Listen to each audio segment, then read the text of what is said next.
There is nothing as arrogant as an arrogant North Indian.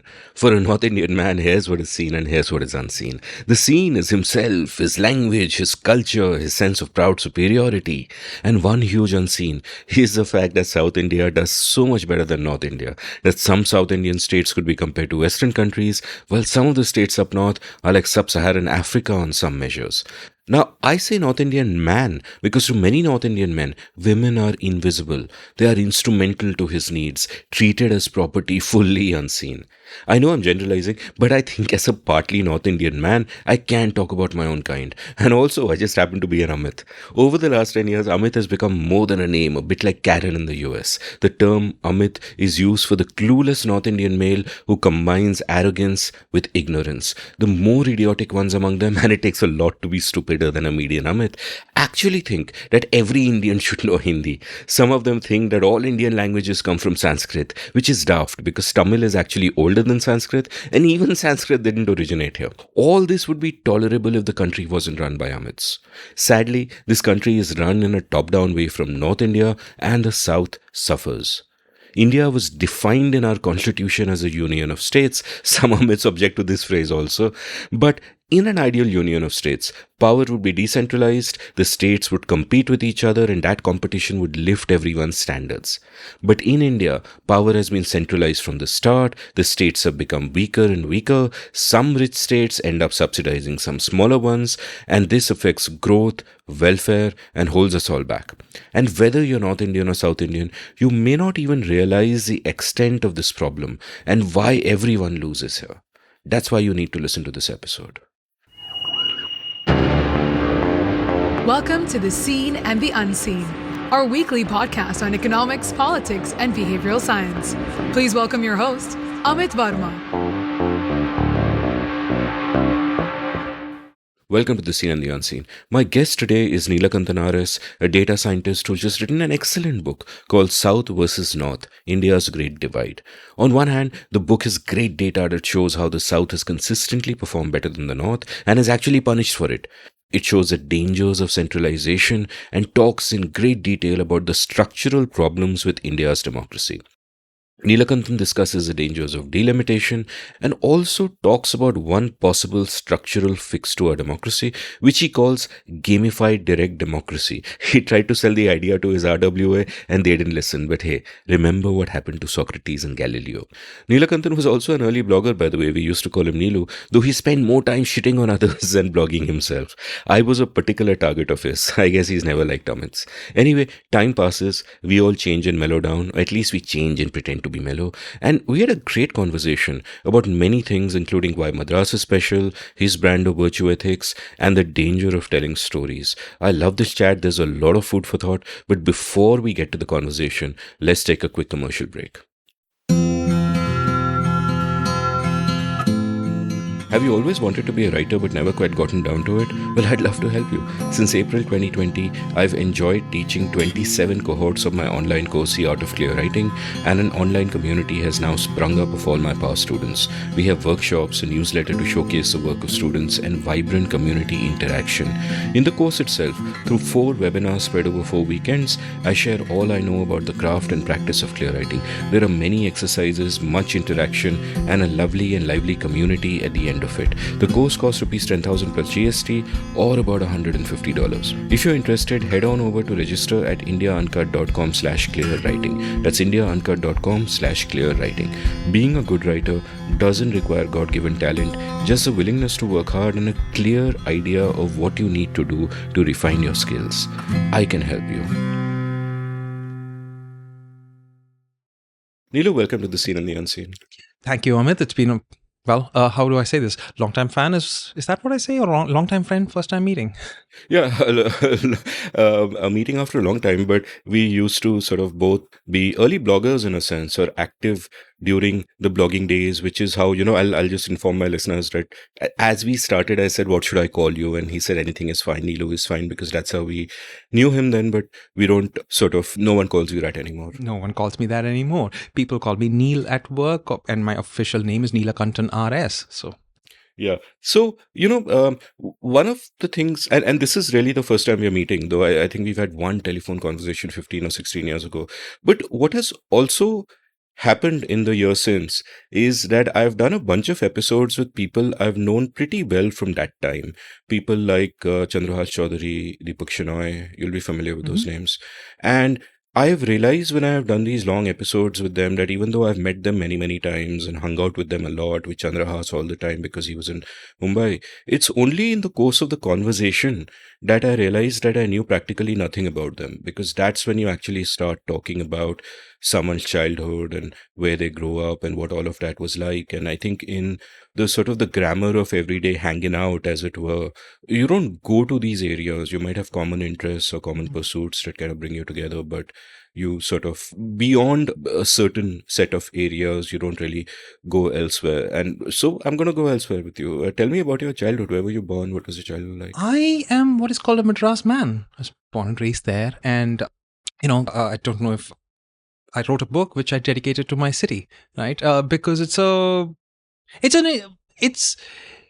amongst cities in India. It's sort of everybody thinks of their home as a special place, and I'm no exception. And I genuinely think that it has resulted in the person that I am, which is that a deep insecurity about one's own intellect, but a need and a necessity to contribute to intellectual life, which is in my mind what Madras is. And this could be very, very different for all manner of people who are not me, but to me Madras is this.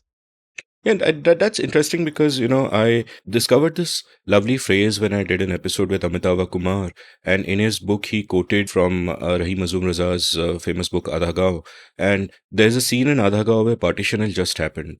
And these bunch of enthusiastic young Muslims have gone to this village, and they're trying to, in a place called Gangauli, and they are trying to sort of convince him that, why don't you come to Pakistan and all of that.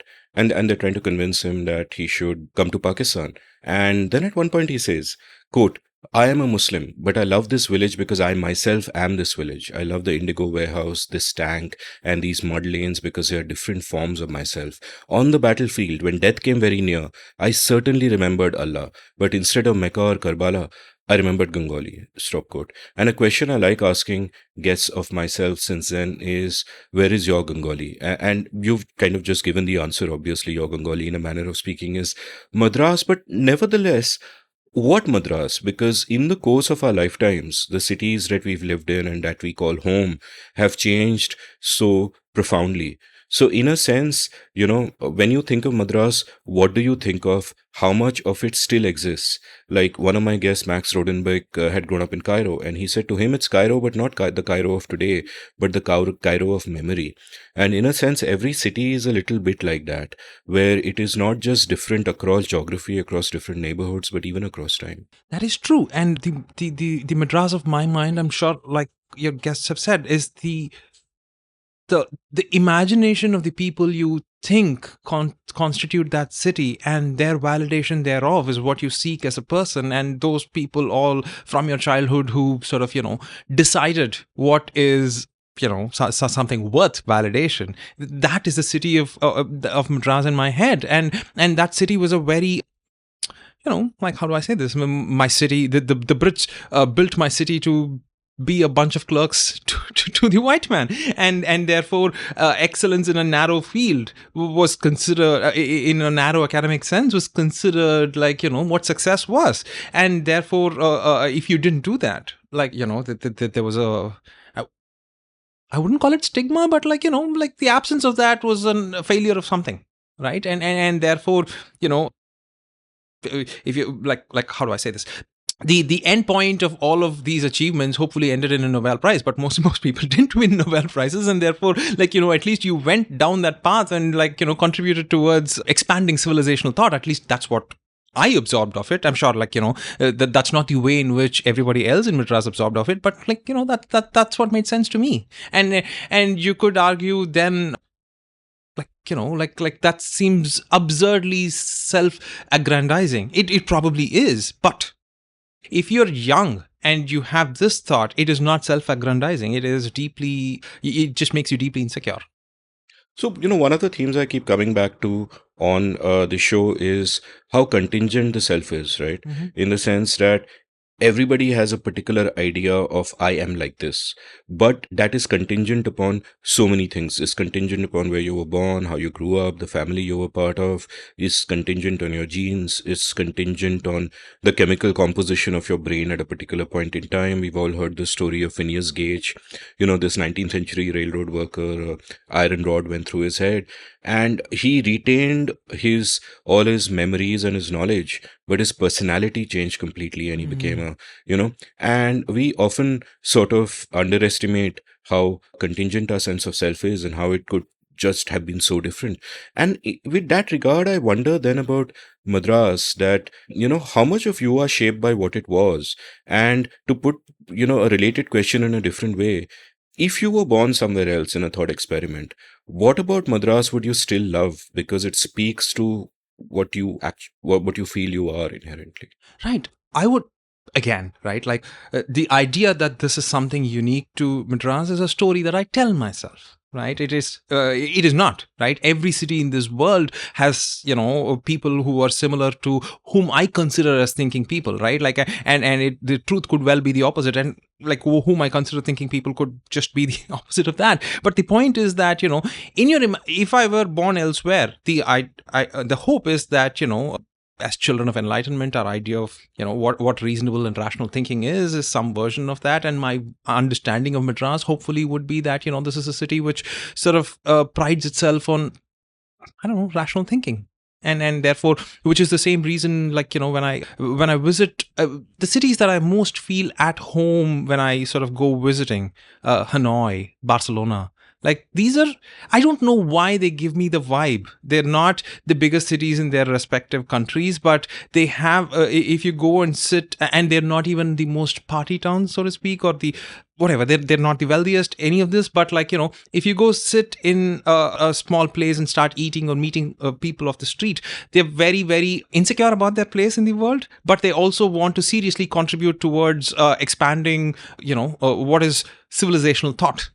Right. And I'm of course, like, these are the three people I met in either Hanoi or Barcelona. It could well be true. And it's just that, because who I am, I meet people like myself, and therefore, this happens. But this is it's a vibe, right? Like, there's no scientific explanation to it. Yeah, no, I used to once say that whenever I travel, I judge cities by how good their bookshops are.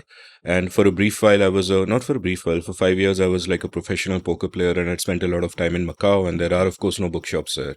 And I would kind of become judgy because of that. And I guess it's a similar vibe, like even, in my times as a cricket journalist, people always say the Chennai cricket fan is the most knowledgeable, right? And test matches there could be a pleasure because you would just talk to anyone, and it would not be a question of, them being celebrity obsessed or looking at the game in a shallow way, but that know their history, that sort of know all of that. So tell me about how that rubbed off on you as a kid. Like, what were you drawn to? What kinds of learning were you drawn to? What were your pastimes? How was home? So I would imagine one of the most important things that, looking back, sort of, if again, it's one of the things that I don't do, which is look back or think of myself as the protagonist of my story, which I don't know if it's a Madras thing or if it is a my thing, but I genuinely don't do that, and sort of, and I think that is antithetical to the idea of pushing civilizational thought forward. So I don't want to do that. But if I were to do that, like, I'll give you an example, right? Like, when I was in class 11, 12, whenever we are taught integration, in calculus, a favorite game amongst, at least there was one idiot in my class who would call you the day before the exam and give you a non-integrable function and ask you what the answer was over phone. And remember, this was time before, there was easy internet access, and people who weren't really great at mathematics like me would basically try and attempt to solve that and fail at it, not realizing that it is, it had problems, and therefore you couldn't actually integrate it. And 3 hours later, he would call you and say, ha ha,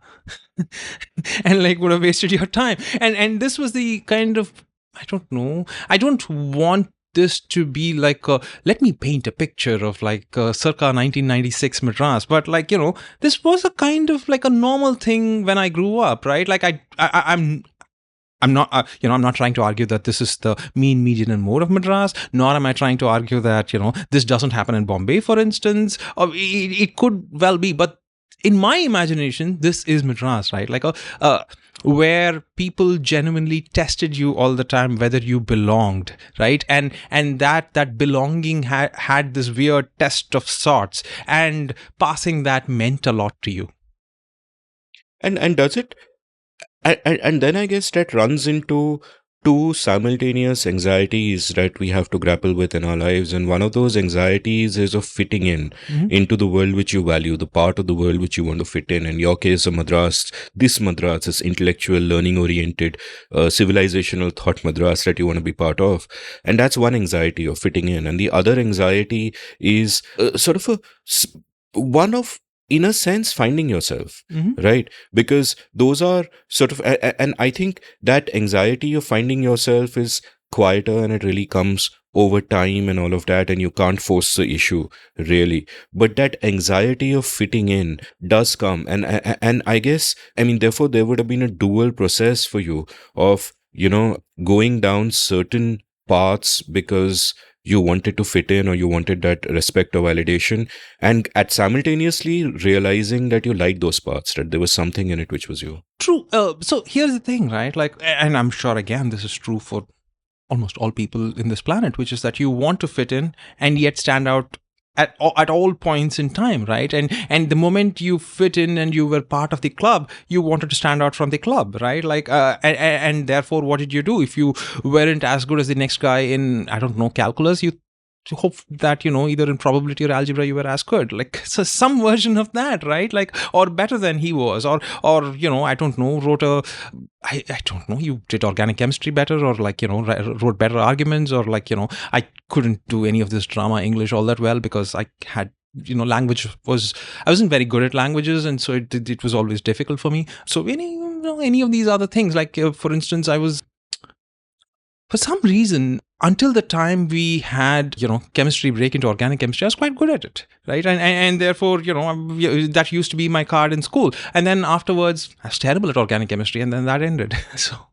Right. Yeah. I would not be able to tell you the difference between chemistry and organic chemistry. So you were. But going back, this idea of fitting in and the anxiety, the long-term anxiety of finding that is the short-term anxiety of fitting in versus the long-term evolution / anxiety of finding oneself. The finding oneself part is, again, like I said, because I sort of, it is probably conditioning, which is that I never want to see what I do, which there's some version of a reluctance to see yourself as the protagonist, and therefore finding yourself as some version of seeing yourself as the protagonist of life, and I don't want to do that. If it is conditioning, or if it is the way I think, I don't know, but I don't. So let's digress and talk a little bit about that before we come back to the chronology, as it were. And I think you mentioned this in our email exchange as well, that you're uncomfortable when people are talking about themselves. And at one level, I get that so much of what we do is ego and self-aggrandizement, and everybody's got the main character syndrome. They're the hero of their own little play in their heads, and everyone else is instrumental to them. And I can imagine why it seems morally important to kind of avoid that trap, treat other people as an end in themselves, not as a means to an end, as Kant would have said. But at the same time, I think there is a lot of value in personal stories, because that is how we relate to each other. Because without that, there is a danger that we are atomized, living in our little worlds, and falling by default into a main character syndrome, which I think is a default for everyone, and it's only through intention and conscious effort that we kind of get out of it. And that's where I think stories are important, that when you tell me a story about yourself, that I relate to, that I pick something up and I say that, yeah, man, when I was 10, even I felt like that, And then there is that connection that we have made as humans.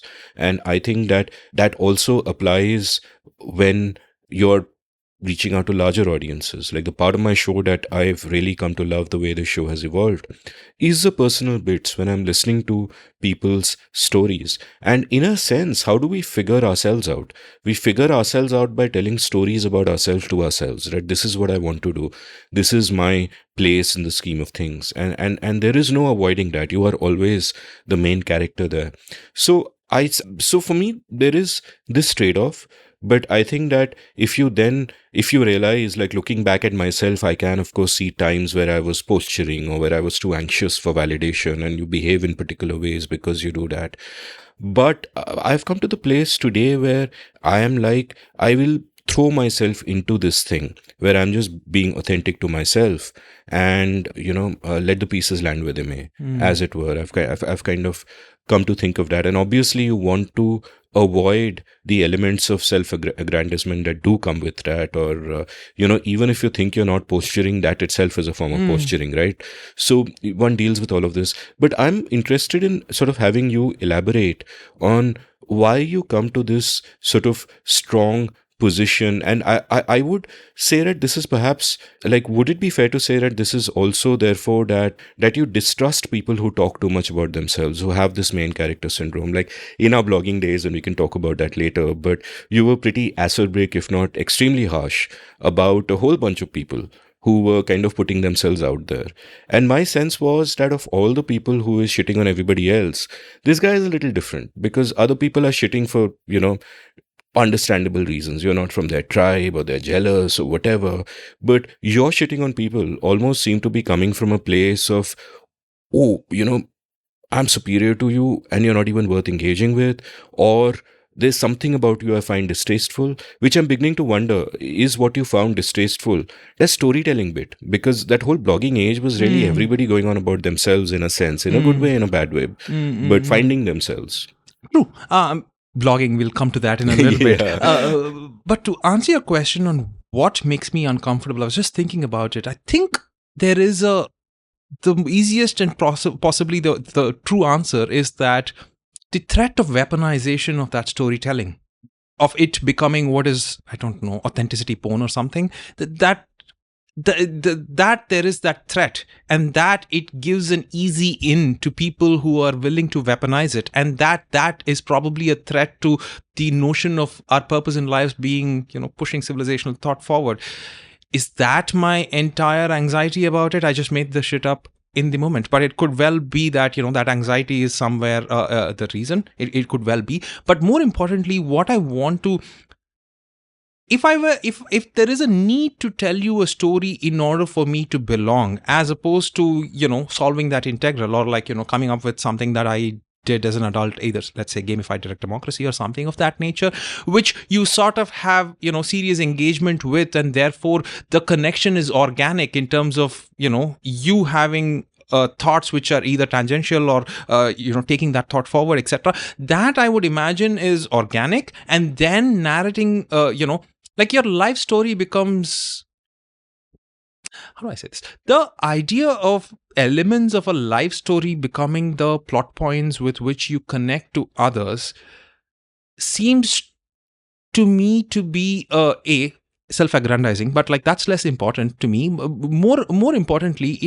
it gives me the threat of what is some version of a great man theory of all our lives, and I'm deeply, I don't know what the word is. It's anxious and at the same time very worried. I don't imagine the world to be that in the way in which I don't imagine that kind of a world resulting in pushing thought forward. Does that make sense?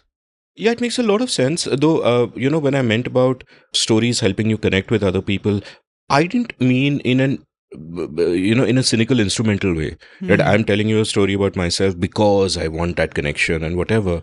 But we are, in a sense, storytelling creatures. Like when we're sitting with friends, what do? You're telling a story. Everything you say, no matter what it's about, this is how I came, I got on this train, and you're telling a story, whatever the story is. And it is a byproduct of that there is a connection. And I have a couple of follow-up questions, but before that, I'll just to expound on the value of a story. And I'm glad you said, gamified direct democracy, because to someone who's listening to that term, or even to someone who's reading your book and reaching that chapter in the way that you intend them to read it, after reading the rest of it, it is still an abstract concept. You intellectually, you try to figure out what the concept is, and as always happens when you come across a new idea, you will instinctively just find objections first, right? That's the way human beings are.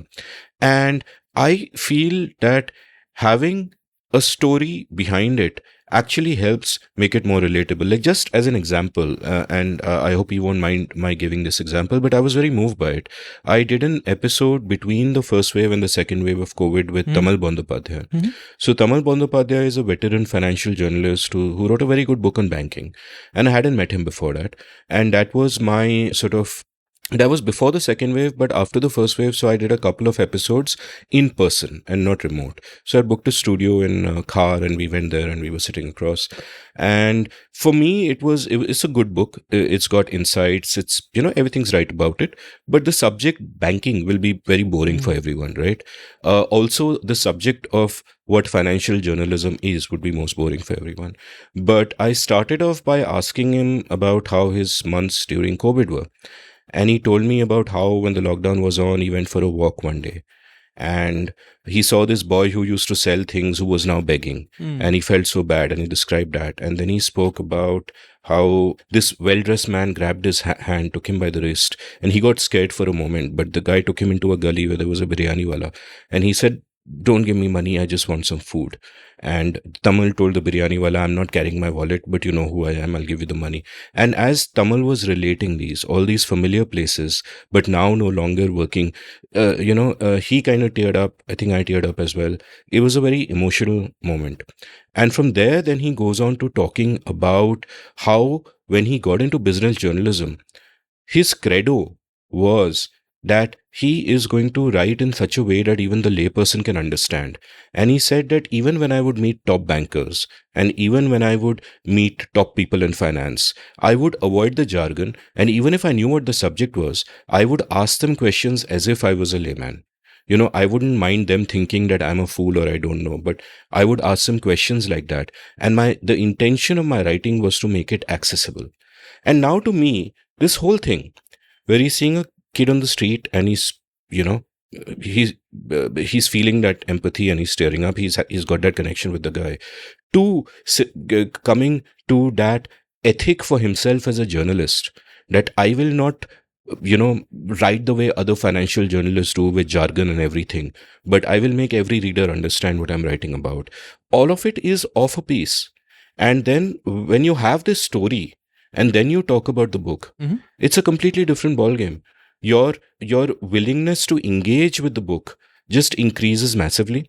And there were no controversial ideas in the book, but had there been controversial ideas, your willingness to be open to them would also have gone up, because now you kind of have this human connection. So I mean, I think this was a bit long-winded, but I remember this as an example, and this happens to me time and time again when I do episodes, that I just feel that this is priceless, kind of making that connection. Because what are we? We are all the time playing roles. We are all the time personas, right? And to me, it's a beautiful thing when you can leave that persona aside for a moment, and you can just sit and kind of. I mean, does that make sense to you? I'm thinking about it because I come from the exact opposite school, and I'm thinking when you said persona, I'm different personas to different people. I don't know what my persona is, and I genuinely do not want my persona to corrupt my thought. Right? And nor, and therein, what you just described is my worry, which is that, if I have to do let's take something at, you and I would obviously not go to a physicist or a mathematician or somebody who has won the Nobel Prize to ask us to explain their latest work in jargon-free terms, because, well, the jargon itself carries so much knowledge, right? So it has a certain function. But the point I'm trying to make here is that if I were to tell a personal story, right, and then build a thought on top of that, how do I say this? There is a certain way in which I know you didn't mean it like that, and you expressly said that you're not weaponizing it, but the threat of it being weaponized exists in the back of your mind, and that you want to avoid that, and therefore what you do is you just lay the and if you do want such a quote unquote connect, which is, an example would be like, because this book exists right in front of me, I would say that, the subject matter of the first 2/3 of the book, which is, the various divisions in India, blah, blah, blah. the subject itself hopefully offers a connect, and the solution is like an intellectual follow-up to that, right? Like that is possible without bringing the author in, which is another. Now let's go back to the old blogging days. One of the, and this is the reason why I used to probably shit on people, which is that the idea of the first person account of anything would grate me so badly that, I don't know. Like your personal experience of something does not matter, right? Like that would be the place from which I came in, and their entire write up would be one of privileging their personal experience over what is, and I would be like, who cares about where you're coming from? Tell me what is, right? Like I don't know. If your point is that, the latter actually connects better and therefore lands better or sells better or whatever, the point I hope to make is that, if that thought requires that pull, I am worried that the pull can be weaponized. No, I get what you're saying. And again, you know what? I did not mean that you use it you use personal stories in an instrumental way, or that you use it as a device, right? Like it is almost like I had the data journalist Rukmini S on my show, your fellow Madrasi, as it were, and she was talking about how it's almost become a cliche for a data story that you humanize it. So you begin with an anecdote and then you go on to the larger data point, and she's like, oh, it is such a cliche, and it doesn't really do that much because you can just cherry pick your anecdote as well as your data. So, what is there even? And I completely get that. And it's a problem when you do that. All I am sort of thinking of is that it's not that you have to use stories everywhere. Sometimes it is not appropriate. In your book, for example, like why would it be appropriate for for most of the book? It would not. But at the same time, I don't see the sort of hesitancy as well. And I'm intrigued by the term weaponized. Like, is there then a fear of vulnerability that... It is not vulnerability on my own behalf. I genuinely don't care. Don't care. Yeah. Like one way or the other. The reason why I don't put myself out is also the reason why I don't care how vulnerable I am or the absence of it, right? When I say weaponized, I mean it for the thought, which is that if you open this door of the idea of storytelling becoming a desirable aspect, like let's take our incumbent prime minister, for instance, right? Like he's a master at it. I mean, he wouldn't sell well with the kind of oratory that he in Tamil Nadu, for instance, because we have a different style of oratory. But in much of northern India, right, like he goes and says what he does in a very quote unquote bringing himself like, I used to sell tea or something of that nature, which it pulls. Barack Obama did that, right? Like most American presidential candidates would do that, right? Like there's that hook that they use. And what I mean by weaponizing it is that, they are in it to win it. And to them, the personal story is a hook. Right. And what I worry is that, our stakes are not that high. And if each and every one of us writing whatever it is that we do feel that this is a good device, regardless of nobody intends to weaponize anything. It's just that, things end up being weaponized. Right. And if it is true that, this particular idea, if you care too much about it, then what happens is that you're privileging the entry point to the story in some way, shape, or form. And that sort of creates a entry barrier to the thought, and therefore taking thought forward is my concern. Let me phrase this better, which is that, if you basically are to say that my thought connects with you and therefore I engage with your thought, and therefore the thought has greater salience amongst the public, and therefore then that thought gets taken forward. That's your arc, so to speak, right? Now, my point is that if that were if it becomes like normative, so to speak, that greater arc becomes a normative thing, then what happens, and it probably is already a normative thing, if I'm not wrong. Is that a fair thing to say? Storytelling in politics is very much normative. But normative, right? Yeah. It is normative, and it is in writing books and in talking whatever, right? Now, the thing that I worry about is, for instance, you know this better than most other people, which is that, I'm kind of infamous on the internet. And if one of the things that really annoys me about it is that people hardly will think about what is being said and very often think about who's saying it. right? And that becomes problematic, right? And this entire storytelling connection sort in some way, shape, or form sort of privileges the person or the position from which they are telling the story, and instead of the actual thought that sort of rests at the end of that rainbow, so to speak, right? And if we were to do that, we are short-circuiting civilizational thought, is my worry. Yeah, no, that's very fair, and I think I get where you're coming from now. Where and I'll try and paraphrase it and tell me if I've understood you correctly. Where what you're essentially saying is that the danger of using storytelling as a means of connecting with people is that, as in politics, it can become a cynical exercise, and then what is being said can get lost behind how it is being said and that connection that is being made, and therefore our discourse can get corrupted by too much storytelling and too much personalization. Exactly, right? And more importantly, storytelling then becomes a necessary condition as opposed to being a good thing. Which then, nobody in this world is going to vote for, somebody who doesn't tell a story as opposed to somebody who tells a story in that case in politics, or somebody who tells a story. And then let's say that, I have come up with the greatest idea called Gamified direct democracy. It could, for argument's sake. Now, let's say that, you come up with a more inferior version of that theory, and that, you tell a better story and therefore you win that. Like, my point is that if we make storytelling the entry barrier of it, we pay a cost for moving thought forward. I agree with you in the abstract, but given human nature, I think there's no way around it, because we will only vote for people where we have a particular image of them in our head which comes from a story that they tell. So, that is why Modi's Chaiwala story, he can't be an abstract figure. If you're going to win an election, you can't stand for an idea. You have to stand for something that is flesh and blood. And in a sense, that's unavoidable. But I'm not even arguing with you. I totally, I get the worry that, that discourse is corrupted, not just by this, but like in so many different ways these days.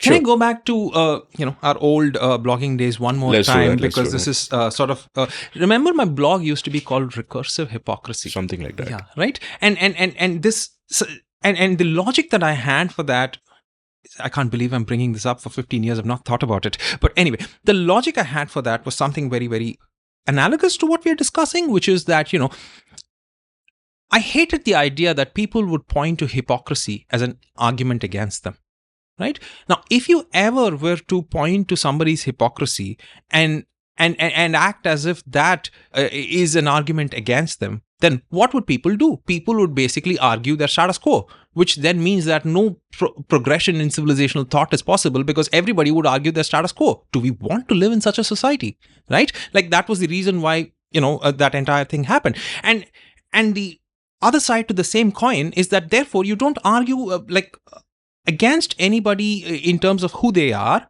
also means that you don't care what is the story that they're putting forward. Yeah. And ergo this entire did you see how that sort of flows back? Yeah.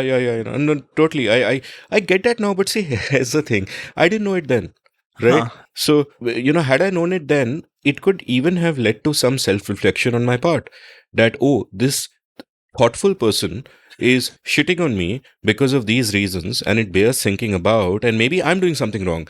Not that I necessarily was. I have no idea what I would write or what you would shit on me about. Shitting on people was also very pleasurable. No, there's no denying that. Sure. Yeah.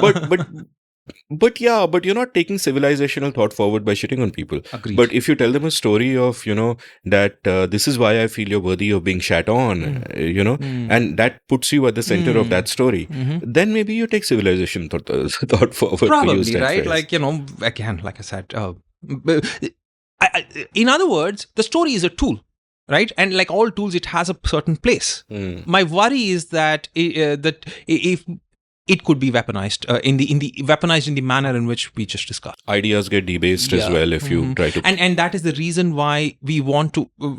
I'm sure we'll discuss this later, but that's one of the entire reasons why I want to remove the representative from our entire governance model is precisely that, which is that people, because they react to stories and emotions. If you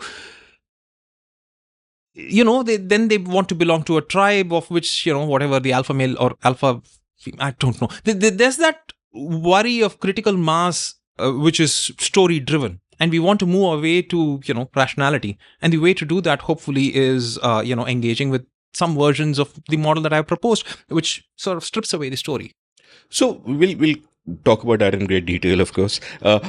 And I would guess that then this distaste towards story is not just a distaste towards the stories that people tell about themselves, but the stories that we tell about others, which is so much a part of our tribalistic politics that, oh, so-and-so is saying this because white supremacy, or so-and-so is saying this because, you're an anti-national, go to Pakistan. So all the time, what we see in our political discourse is stories, where people are not addressing an argument, but they're attacking the person, attacking the intent behind it, saying that, oh, you have an agenda, etc., etc. And your point, I guess it would be fair to say, is that just engage with ideas for their own sake, story jai bhar mein, to put it in a North Indian way. Yeah, I would, fair. And in fact, the crystallization of that, can I do a little digression here? Sure, please, please. The crystallization of that to me came with this Chat GPT, right? And, what is the success of Chat GPT? It's LLM has existed for a very long time, right? It is not an innovation in that sense. Chat GPT is a success for the same reason that Narendra Modi is a success, which is that it gives you its answers very confidently, right? And it doesn't care whether the answer is right or wrong. It gives you that answer, and it tells you this is the answer, right? Now, the storytelling has the same effect, which is that, you've couched something in a narrative and you're pushing that forward confidently as some version of this is the answer. The opposite is some version of existing Google search, which is that, I'll give you 100 links, you go figure out what it is, which is the opposite of a story, right? Now, in my mind, the latter is a more honest way of doing things. The former, LLM, is like, that's not, grad students would have been able to do this 10 years ago, right? Like we didn't, but what changed was two things. One is, they had better training sets, much better, whatever. Like, let's not go into the details. But the point is that at the end of it, what you get is a wonderful answer in the form of what is the equivalent of a story via ChatGPT. Do you want that? Or do you want the actual Google links as they exist in the world, right? Now, the former, when it is correct, is spectacular. I don't deny that, right? But it is correct by accident. Whereas the latter is where we are in terms of civilizational thought. And we would rather have the latter than the former, right? So, yeah, I agree with you, but I'll add some stuff to it. Number one, even the Google search results, you're getting millions of searches, but even the order that they're there in, or the way that they're presented, contains a story, a bias, a direction, or whatever, so that's kind of there. And this is something that I've been playing a lot with ChatGPT, by the way. As long as you don't look at it for facts, it can be incredibly useful for various purposes. But this is a thought that struck me yesterday also, is that, Harry Frankfurt wrote this great book called On Bullshit. Have you read it? I haven't read that. Okay. Again, like I told you, I don't read much nonfiction. Yeah. So Harry Frankfurt is a philosopher, and this was first an essay and then a book he wrote called On Bullshit. And his thesis there was that there is a difference between bullshit and lies. When you lie to someone, you know what the truth is, and you choose to disregard that and go in the opposite direction. When you bullshit, you don't give a shit what the truth is. You are just saying the first thing, the most convenient thing that comes into your head at that moment in time. It may be true, it may not be true. It's entirely coincidental if it's true. And in a sense, Trump bullshits. Trump is a classic bullshitter. He'll just say whatever comes into his head.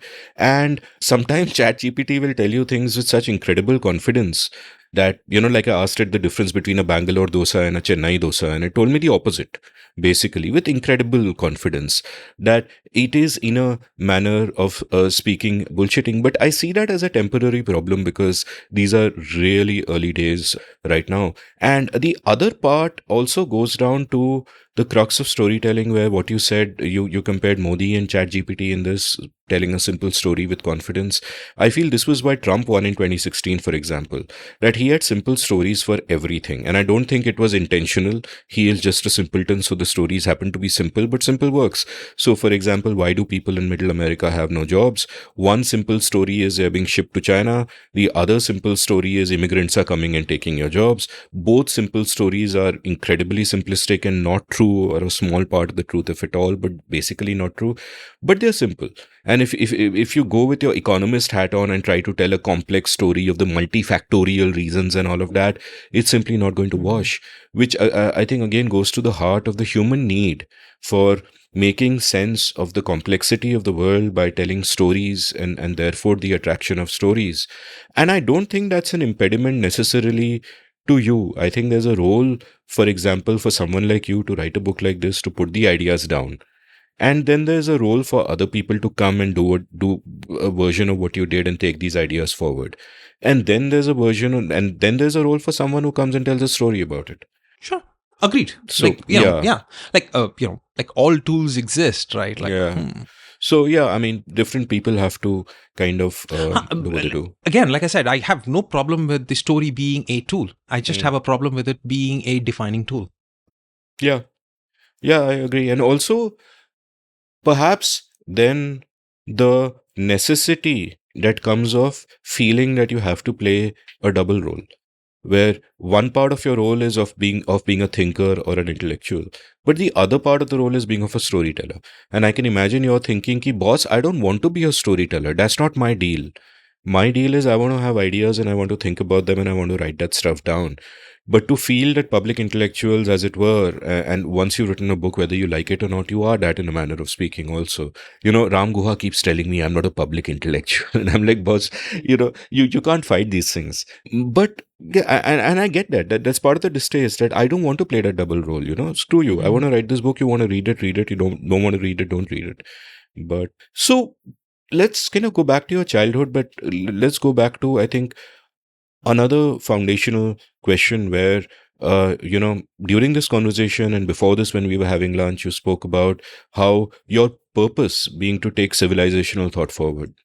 And I'm very interested in that because I never thought about purpose when I was young. It's something that perhaps well through adulthood, I don't think I was self-reflective at all.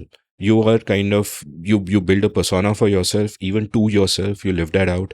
And then maybe later in life, if you're lucky, you self-reflect a bit, you think about things like purpose.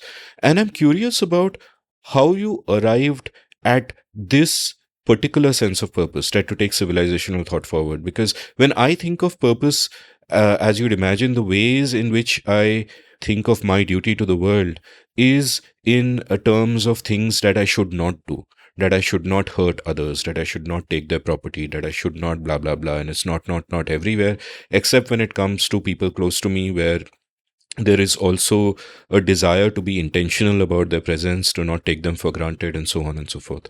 And I find that through life, what happens is you can begin your life with a grand sense of purpose. I will change the world. I will do this. I will do that. And I feel that, at least in my life, that as you go through life, reality checks come in the way, and you realize that most of your big thinking is like, you're nothing. You're nothing. All you can kind of control is your immediate circumstances and your immediate actions, and that's about it. You're not changing nothing more than that, and you try to find purpose and happiness in the small things. So tell me about your journey with purpose. Like, did you have a clear sense of purpose from when you were young? How did it evolve?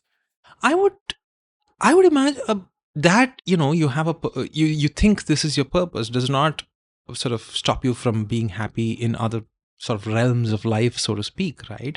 It is just that I don't know. I've always viewed myself through the agent model of the world, and imagine myself to be an agent and the world to be a model, and how do you expand this model has always been the way in which I've thought about this world, right? And that I don't turn it back and basically, I don't know, it's always an inside out view of the world, and sort of, if this world exists, I almost see that as my responsibility, because it gives me occasional pleasure here and there, and that it allows me to sort of live this life. It's my job to sort of expand that in its glories. Somehow that's always been my thought. Why is something that if you've always thought that this is the way in which you view the world, sort of the why question does not even arise in your head, because that seems to be sort of your function, right? Like I'm not too sure. The idea of purpose is a grand word that adults tell, It's a story. It's a story that you tell yourself, right? But this was instinctive even when I was a child. I genuinely thought that everybody's job, it's not as if, if there is Isaac Newton and there is you, obviously he's going to move civilizational thought much more than you do. But the point is that we all try, and therefore expand it a little bit in our own sort of, sphere, so to speak, right? And this was taken as I don't know, no, I don't think anybody told me this. I always assumed that everybody thought like that. Turns out... And did you assume everybody's purpose is also right? Yes. So then do you look down on people you see around you, or would you look down on people you see around you who clearly are not doing anything about that purpose? Like we were discussing earlier, if it's okay if people have sort of, we all do this, right? Like we sort of say that, what, I'm going to take it light or whatever, some version of that, and sort of, slack off. That's fine. But when you inflict that on another person, be it your child or something of that nature, that's when I really sort of get angry about it, right? Like like we have discussed, like, people who either give birth to or raise children in countries where they're not treated, they're not given citizenship, regardless of how many years that you live there, right? That seriously hinders that child's ability to participate in civilizational thought, right? And that upsets me, and that those people I really have a problem with, right? There are enough number of people, they don't care that I have a problem with them, but like, but in other words, like, the average person, I don't know, I assume that that's their purpose. I don't discuss this with them, right? Yeah, that's interesting, because I look around me and I don't think other people have this sense of purpose, and I don't think everyone has to share one's sense of purpose. But if you look at the world around you, you have, influencers making funny videos to, get more views, and then when they have the influence that they do, they are then peddling Ayurvedic products or peddling, shady crypto sites and all of that. And there's no purpose in all of that, but they're doing what is the best for themselves. And I don't know whether that is less honorable, or where this notion of honor would come from. So I want to make sure that, having this purpose of pushing civilizational thought forward does not mean that one gets to not be dishonorable or shady in one's lives, right? These are very different things. It doesn't mean that in my daily life, I work a capitalist job and like, that is no worse or better than, somebody being an influencer on social media peddling Ayurveda, right? Like we're all trying to sort of, live life in this order. And in our lives, we still think of this as our purpose. Is perfectly compatible. I don't see them as antithetical. Like that influencer that you spoke about, in their spare time could probably be writing War and Peace is equivalent for our times. Like, who are we to judge that person, right? Fair enough. So you mentioned, you mentioned people should not have kids in countries where the kids cannot be, they should not harm their children in that manner. Should people have children? No. Okay, so what are your reasons for it? Because I got massively trolled when I wrote a column saying it's immoral to have children. It's absolutely immoral to have children. Let me listen to your reasons. Okay, I mean, people better than I am have written books on this. David Bennett wrote this rather famous book. But that was a utilitarian argument. It's a utilitarian argument, right? Yeah. Like, okay, let's just lay out the few arguments that he has. His argument is essentially that it doesn't matter. There is an idea of harm which will befall that child, regardless if you bring that child to life, and that, regardless of how much pleasure there is, the idea of harm is sort of indistinguishable from life, and therefore you're inflicting on that, and therefore you shouldn't bring. Like, yeah, that's one argument, right? The other argument, another utilitarian argument, is essentially one of, given the world where we are, which is that, in the next 100 years, we're probably, by the most conservative estimates, we're probably, the temperature of the planet is going to go up by 3 or 5. Like, between 3 and 5 is a fair number, right? Like, what? Firstly, you're bringing a resource which is likely to result in greater emissions and therefore increase that temperature, and B is going to live through the consequences of that. Like, why would, that again, that is a very, very practical argument saying why would you ever do that? But the argument that I had far before any of these, I came up with, like, the kind of confidence that it takes to bring another life form to Earth. Like, who are you people? Like, what? Like, if your purpose is to push thought forward, and if you bring another, you should have understood all of life in order to give birth to another life form. And nobody in this world, I imagine, has that much amount of thought clarity. So, like, what gives you the confidence to do that? It like, how can you? It seems immoral to me that you bring another life form to a thought structure that you have not fully understood. That seems seriously problematic. Yeah, I mean, my argument for it was really, I get, the utilitarian arguments, but mine was more sort of deontological. And my argument was, look, we'd all agree that it's wrong to do three things to people. That one, you should not do something to them without their consent. Two, you should not cause them pain. Three, you should not kill them. And by having children, you're bringing people on this planet without their consent, which of course is impossible. And they are going to suffer pain and they are going to die. So, but it's just, but having said that, we say a lot of things are immoral, but we do them anyway. Like, I think lying is immoral, but Sure. you give me a particular situation and I'll also lie. Yeah. Right? I mean, again, like I said, hypocrisy is not a bad thing. Yeah. But, oh man, the kind of trolling I got from parents, people who haven't connected with me since school, literally getting in touch just to tell me what an asshole I am. And, that my parents should have read my column before I wrote it and not had me. That kind of thing. How does that even make sense? Yeah. No. I mean, they were just trying to be rhetorical. But, it's very interesting, the kind of different, like earlier we spoke about how it is to be trolled by the right-wingers on the one hand, the wokes on the other hand. But there are also all these little tribes I've pissed off at various times. There's a parent tribe, then there are the Shah Rukh Khan fans, then the Salman Khan fans, and they're all a unique kind of tribe, and they all come down hard and they all disappear after a week, and you're like, just like, what the fuck happened there?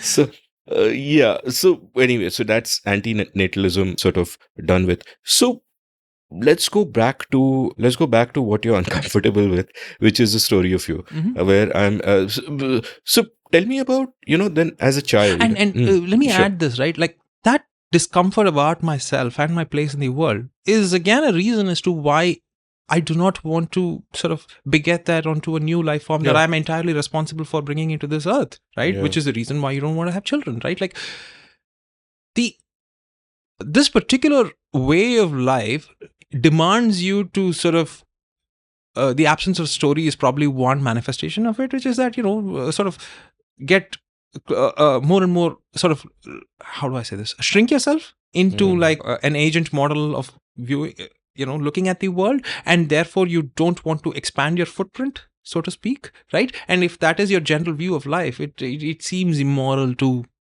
have responsibility in any way, shape or form to either expand your footprint or beget things that would have that footprint. I absolutely agree with you. I mean, there is so much hubris in this. And what I'll do is, before we go back to your story, another digressive question kind of occurred to me because, you spoke of having children, which can obviously, people can get there from hubris. But people can also get there because that is simply what is expected of them. And one of the themes that I sometimes like to explore with my guests is the themes of thin and thick desire, which I learnt about from a book called Wanting by Luke Burgess, where he refers to this philosopher René Girard, who was once asked to take a literature class, even though he was a philosopher 50, 60 years ago, and he needed the money, so he said, okay. And when he was doing the literature reading, when he was reading the stuff he was supposed to read, he concluded that everybody in those books who wants something wants it because somebody else wants it. And the frame that I got out of it from Burgess was a frame of thick and thin desires, where thick desires are desires which are intrinsic to you. Like in your case, I'm guessing would be to, contribute to civilizational thought, as one way. And thin desires are desires which, without realizing it, we want because other people want them. So I could want the latest Mercedes, or I could, and if I'm a young person growing up, I could just want kids, not because I want kids, but because that just seems to be what you do. You get married, you have kids, you have a family, all of that shit. And I'm genuinely curious. Do people think, because when I was young, right, this desire to stand out of the norm is very strong, right? And I'm very curious if there are young people who genuinely think they want this because society expects them to have it. I don't think that's the proximate reason, but that's the ultimate reason, in the sense that just as in some people, and it was like I had both those desires, right? You have the desire to rebel. So you're in college and you're listening to grunge and you've got holes in your jeans and that's who you are, and everybody else is listening to something different and you feel you're rebellious. But there's also a desire to belong.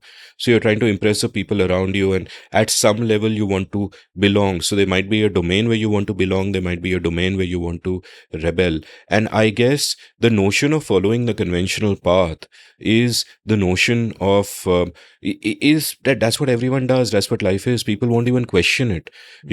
Let's say you're a young woman growing up, you're 16 years old. At some point you smile and you say something sweetly, and your uncle and your auntie say, oh, what a docile girl, she'll just like a go. And I'm getting this anecdote from something one of my guests said, I forget which episode.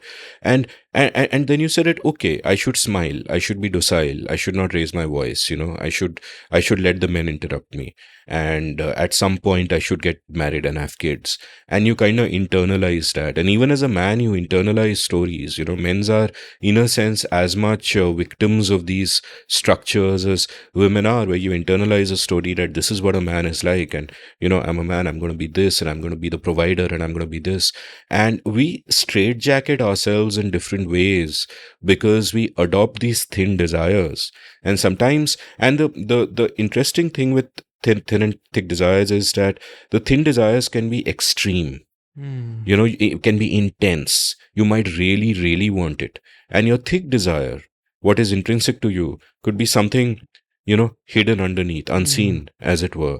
And and maybe you never figure it out all your life. And this is kind of something that I've thought about and spoken to my guests about, like, what have my thin desires been, and what are my thicker kind of desires. And Pratap Bhanu Mehta, in fact, denied that these are two separate categories. He said every thin desire arises at some level out of the thick desire of belonging and of, which I totally get. But the question that I was coming at, therefore, is that right now what I am getting is a picture or a story of you as you are now, that you have a certain sense of purpose, you have certain modes of behavior which you distrust, for example, storytelling, and so on and so forth.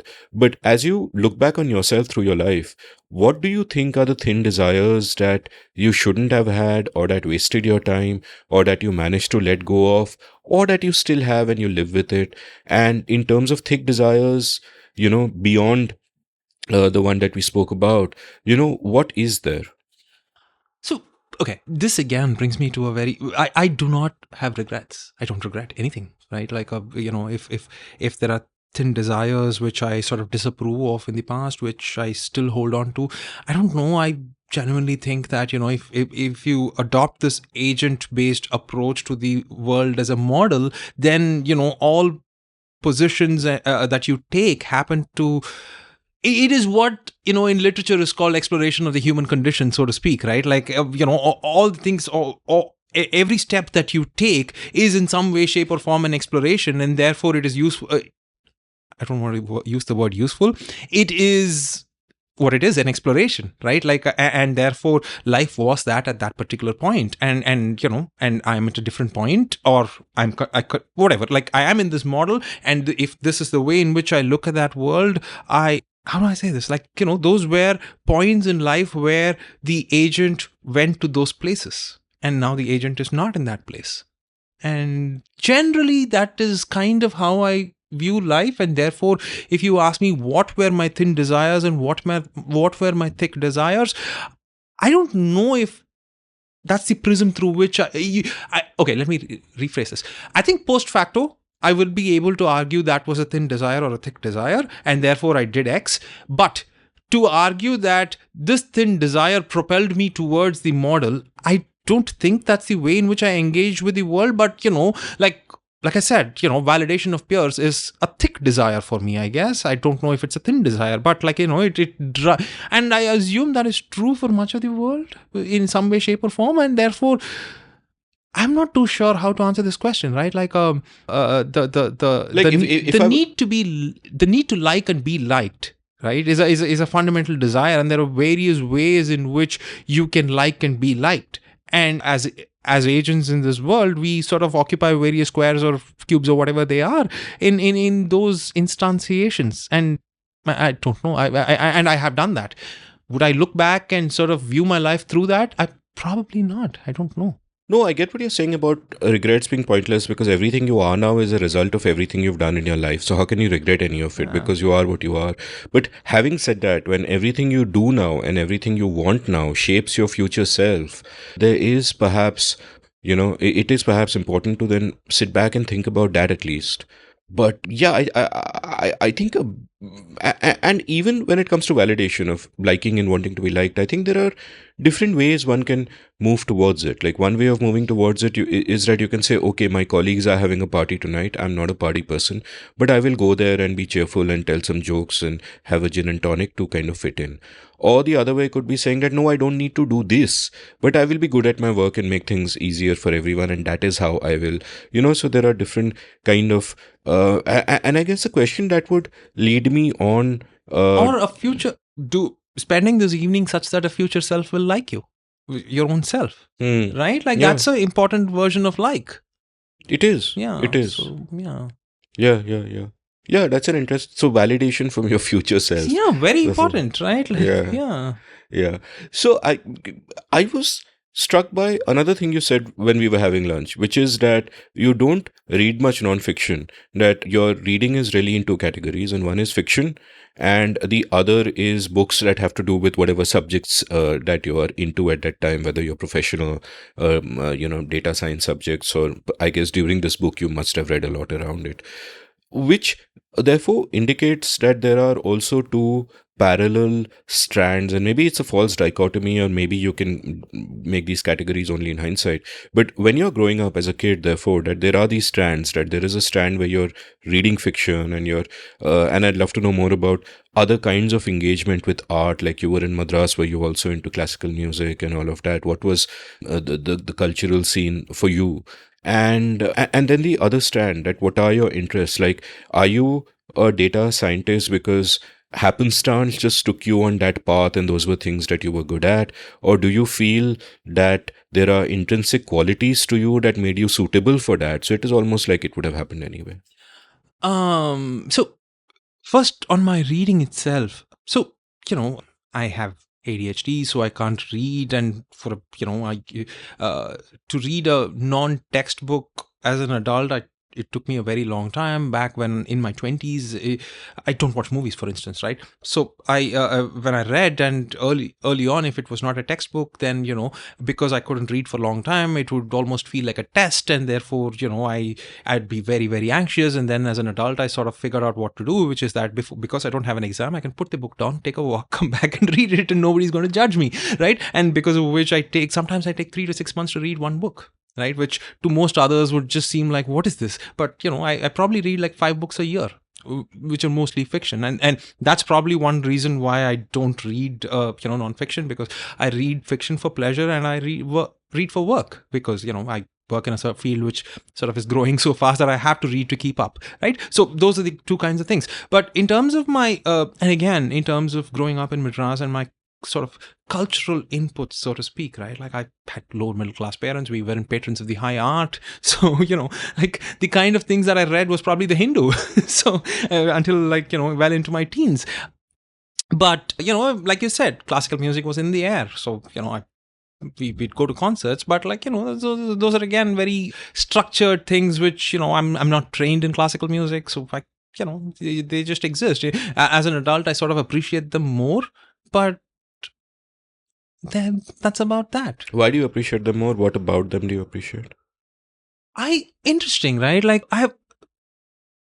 right when I was, in fact, coming here, I heard some, that's how I spend my time, which is listening to podcasts, which is weird and meta, talking about a podcast on a podcast. But there was this guy, Timothy Cleveland is his name anyway. He's written this book where he talks about the purpose of literature being that, there is something unsayable that actually gets said. And that is the function of, the philosophical function of fiction, right? I think music plays a similar role, which is that it's undescribable. It sort of gives you a certain connection, but, you can't really put it in. And it's a cultural connection for me, which is, Carnatic music. But, I'm not good at it. I'm not a connoisseur of it. But it is in the background, and certain times it just feels like home. There's no other explanation for it. And is there, like, I'm assuming since you're a data scientist, you're good at math also. And, people often talk of this connection between math and music at a certain level. Does that play into it, or is it overthinking it in your case? Yeah, like what is good at mathematics? I'm not like, ordinary people, right? Like, we're not Fields medal winning mathematicians, right? Like, ordinary people talking about being good at mathematics and being good at music. I'm not at that level. I don't know, right? Like, it would be terribly immodest of me to speak about being good at mathematics when I'm doing what I do is applied mathematics on a daily basis, right? It's essentially clerical work in some way, shape, or form, except that it requires you to have a slightly clerical work that involves probability theory, right? That's kind of what I do, right? Like, I'm no better than the next person in terms of mathematics, and I'm worse than the next person in terms of music, right? Like, the connection between these two, I'm sure, like, people who know more about both these subjects have said enough, but I don't see the point of these connections, right? Like, anyway, not for me to comment on.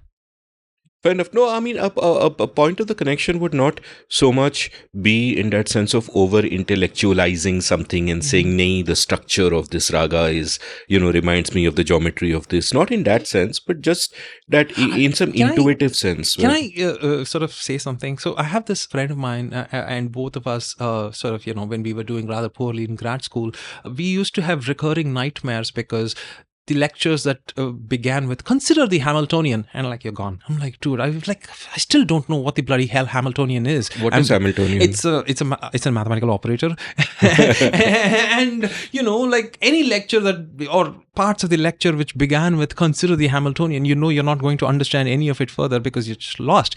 And like, people then saying, oh, I can take that forward and sort of link it back to a music I like. I'm like, clearly, you have greater capacity about this than I do.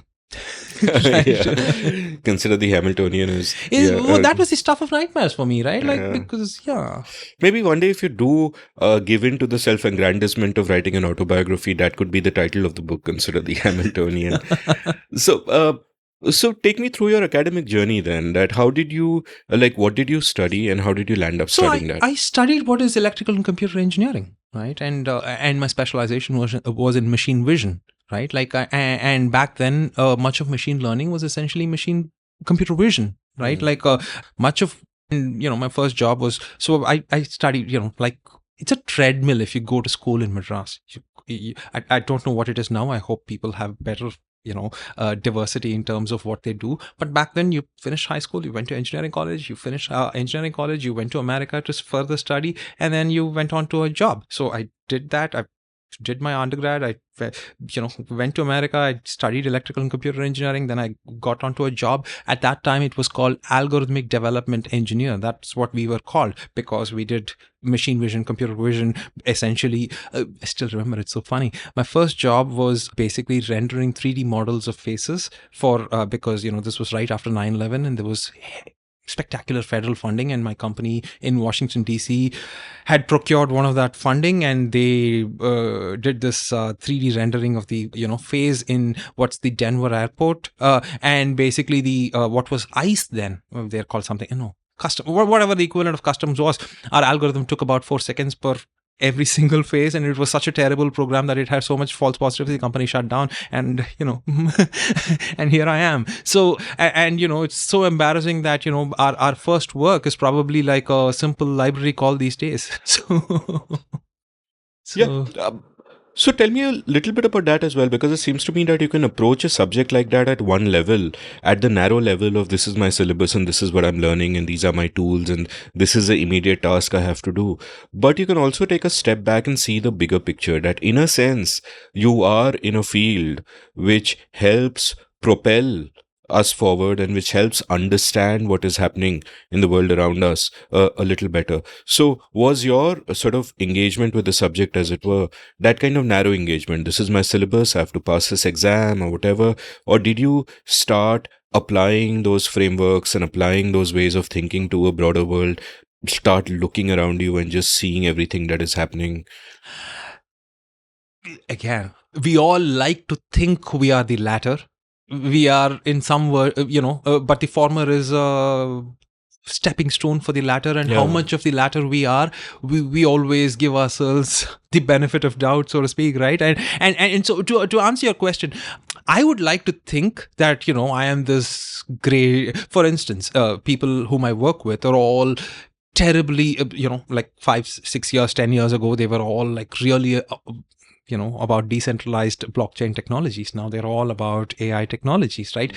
I'm not one of them. When I go to office, I sort of, do a narrow job because I cannot, for the life of me, understand the implications of this downstream. I don't think that is for practitioners of machine learning to sort of say anything. Like, firstly, generative AI is distinct and different from machine learning, which is what I do. But more importantly, to see how this will result in products which will then change the culture is, I don't think I'm qualified to. I mean, I have opinions on it, but that's the difference, right? Like, I can say something on politics as a lay person or as somebody who does something in machine learning, and it'll carry a certain weight and it'll be taken at face value. But if I were to say something about AI or ML as a practicing data scientist, it takes on a different hue entirely, and I don't think I'm qualified enough to do afford that hue.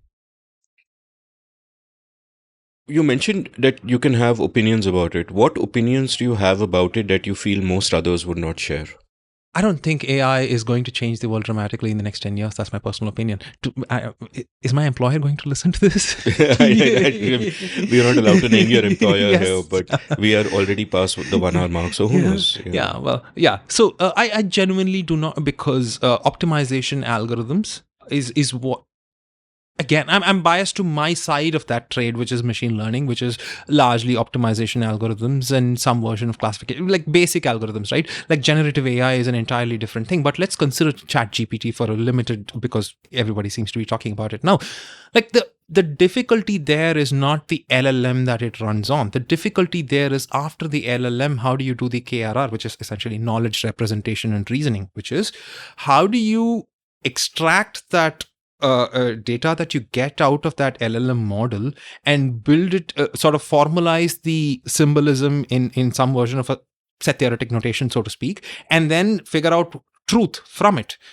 It's a really, there are really clever people who have written textbooks on it, which I failed courses in, right? Like, that is I don't think we are ever going to see a seamless sort of move from the first to the second, which will result in the third, which is like you Google something and it, instead of giving you 100 links, gives you the exact answer that you want, which is like a trivial use case. But the full impact of this is that an LLM model, which does not care for the truth, then feeds a KR model, which then sits on top of it and does mathematical symbolism and then spits out what is truth. At least that's how I see this chain, and I don't see that happening, at least in my lifetime. I'm people whom I work with sort of are gung ho about it. Good for them. I just don't. It is beyond my ability, is all I'm trying to say. So this is sort of in a narrow domain of where truth matters. But if I am to say, for example, like Jerry Pinto was on my show, he's written this great book called Murder in Mahim. And I was saying that, I want 10 more books in that series. Jerry Pinto, why is he so kind? What's up with him? Why is he so kind? Yeah, he's kind to me. He doesn't even know me. And How was he kind to you? I met him at a random lit fest, and he said the kindest things to me. I was like, I don't deserve this kindness. Why? What did he tell you? I don't know. I was a little embarrassed to be, if people are so kind to you and, they're like accomplished people, you're almost embarrassed by it, right? Like, yeah. I think he's kind, and I'm just thinking aloud, and perhaps I'm saying this just to troll you. But I think that what makes him so kind is that he wants to know everybody's story, and he's engaging with the world in terms of stories. And therefore, even without knowing you, he would know that there's a story there and a real human being there. And therefore, kindness is good. Does that make sense? Probably. Because, I had the strangest experience. So I was carrying around this book at the Kerala Lit Fest, and he suddenly stopped me and he said, you're so-and-so, I sort of heard about your book. Now, can I give me a book. So I gave him the book. He said, how much does it cost? I was like, I was taken aback, and I said, you can have it. And he said, no, give me a number. And I said, I don't know. He said, how much does it cost? It's 600, 500. And I just realized I sold the book to him for 500 rupees, and it's like cheaper on Amazon. And I feel so bad for it because I just was supposed to give a number on the spot. But anyway. Yeah, no, there you go. No, he is very kind. He spent 8 hours with me over 2 days. So if that is not kindness, what is? But what I was speculating about was that he's written a book called Murder in Mahi. And I said what's going to happen is that 10 years later, there'll be some AI, orders of magnitude more advanced than whatever GPT-3 is. And I'll be able to tell it that, write me 9 other books in this series with these same characters. And it will be able to. And maybe not 10 years. We always overestimate the short term, underestimate the long term. So let's not put a time to it. But sooner or later, I feel it's inevitable that I can get more books written in that series in Jerry's style so well that even Jerry won't know it's not him. And that I can ask AI ki, yaar, I want to hear Mallikarjun Mansoor and Bhimsen Joshi sing together in this particular raga that they actually never sang in their lives. And I'll get something so beautiful that, even they would have approved. And I think for stuff like that, I feel that it's surely possible. What do you think? That's a possibility, simply because it will. Sure, why not? Yeah, because as you were telling me that, suddenly I thought, what is going to be the greatest use case of this? Smut. Yeah. No, as it happens, ChatGPT doesn't allow, will fuse erotic prompts, but I have figured out ways to get it to write erotica. Like, anybody can train an LLM. Yeah, exactly. But just working with ChatGPT, the interface that you see, which is told not to write erotica, you can still get it to write erotica. The thing to remember is there should be nothing erotic in your prompt because it'll figure that out. So, but if you take it in those directions, it just by predicting what the next sentence should be, it'll take up long stories. And I'm reminded of Paul Krugman's quote from 1998, where he said by 2005 or so, it will become clear that the internet's impact on the economy has been no greater than the fax machines. So similarly, I hope your words on generative AI are not kind of famous last words. Fair. Like, I see where you're coming from, which is that, my imagination of it being actually a thing is its ability to generate truth. Your imagination of it is very different, which is, fair. I mean, the way I look at it is that I think human hubris plays a part in sort of undervaluing AI or underscoring it also, because I think if you, like, how are we having this conversation? We are able to have this conversation because through our lives, we have also been trained on LLMs, which are possibly much smaller than the LLMs that these computers get trained on. And our ability to process the information that we've got is also much less in these computers, right? So if I crack a joke now, which has never been cracked before, and therefore it is an act of creativity, and you laugh at that joke, for us, it almost feels like a mystical process that we've got something out of thin air, only because we don't know enough about how our brains are working and how they are doing this. But for an AI, it should be trivial. And I have given like really interesting, one of the prompts I gave ChatGPT was, imagine you're a naked man standing on the ledge of a building with an egg in your hand. Tell me a story of how you got there. Now it's, and I'll probably reproduce an image of this for in the show notes. But it was mind blowing. If one of my writing students was to give me that kind of a creative story, I'd be like, shabash and all that. Yeah, you used an adverb, but the story is great, and this is not something an LLM can train you from in a direct sense, because the premise of a naked man on the ledge of a building with an egg in his hand is unique. That is in my prompt. It is absolutely unique. For it to then spin a story about how the guy got to be there, and how before he jumps, he realizes that he's been asked to hold an egg by this guru of his because the egg is a sign of human fragility, and how he has a change in mind and then becomes a god man and he's known as the egg man. That's what all the things the story was saying, is wildly creative. It is what we would call creative, know. See, I'll tell you, the truth plays a role in this, is that you can generate 5 of them, probably 3 of them will be good, but the two of them will suck, and the model does not know any different between the two that are stupid and three That's that an are good, interesting point. which is the difference between a human being and this is that, and generating this is not like, if it is like, how do I say this? What do we value in human beings? It is that there is judgment in what they put out, right? In the absence of judgment, I can also say like 100 different stories, like, 2 of them good, 98 of them bad. Like, you would not think of me as a great person. Why is it that you give Chat GPT the benefit of that doubt? I'll buy that. I mean, I think ChatGPT is as early to generative AI as, a mainframe computer with 2 MB hard drive would have been in 1950, to computing. So one doesn't know where it's going to go. But here's a thought experiment. Supposing you can feed into an AI not just an LLM that consists of all the knowledge in the world, but also all the knowledge of every human brain in the world, what our neurons are, why they react the way they do. A particular combination of notes can make me feel melancholy, but a different combination of notes can make me feel angry and get my endorphins pumping.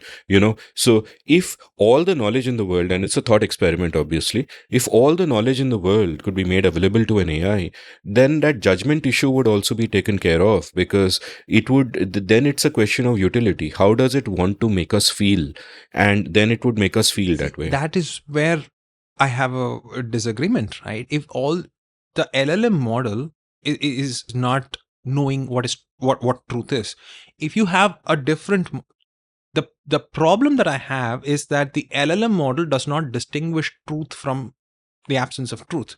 The other model that you're talking about, what kind of model is it going to use? Is it also going to use a similar LLM equivalent model, which also does not differentiate and distinguish between truth and non-truth? In which case, if you marry these two, you're going to the combination of one model with enough false positives and a second model with even more false positives is going to result, like, if you combine two models, their false positive rate exponentiates. It doesn't, it's not a linear growth there, right? So the same problem will exist, which is that, instead of getting 100, you'll get 1,000, and instead of getting 50 false positives, you'll get 500 false positives. Yeah, but what I'm saying is, imagine it's an omniscient model, so it knows the truth, but it doesn't care about it. It just cares about that instrumental matter of how it wants me to feel. That's the point. It doesn't know the truth. Like, in order for it to know the truth, you need to build this KRR, which is not there yet. Is like, okay. That is my limited point, which is that, you can do all of this, right?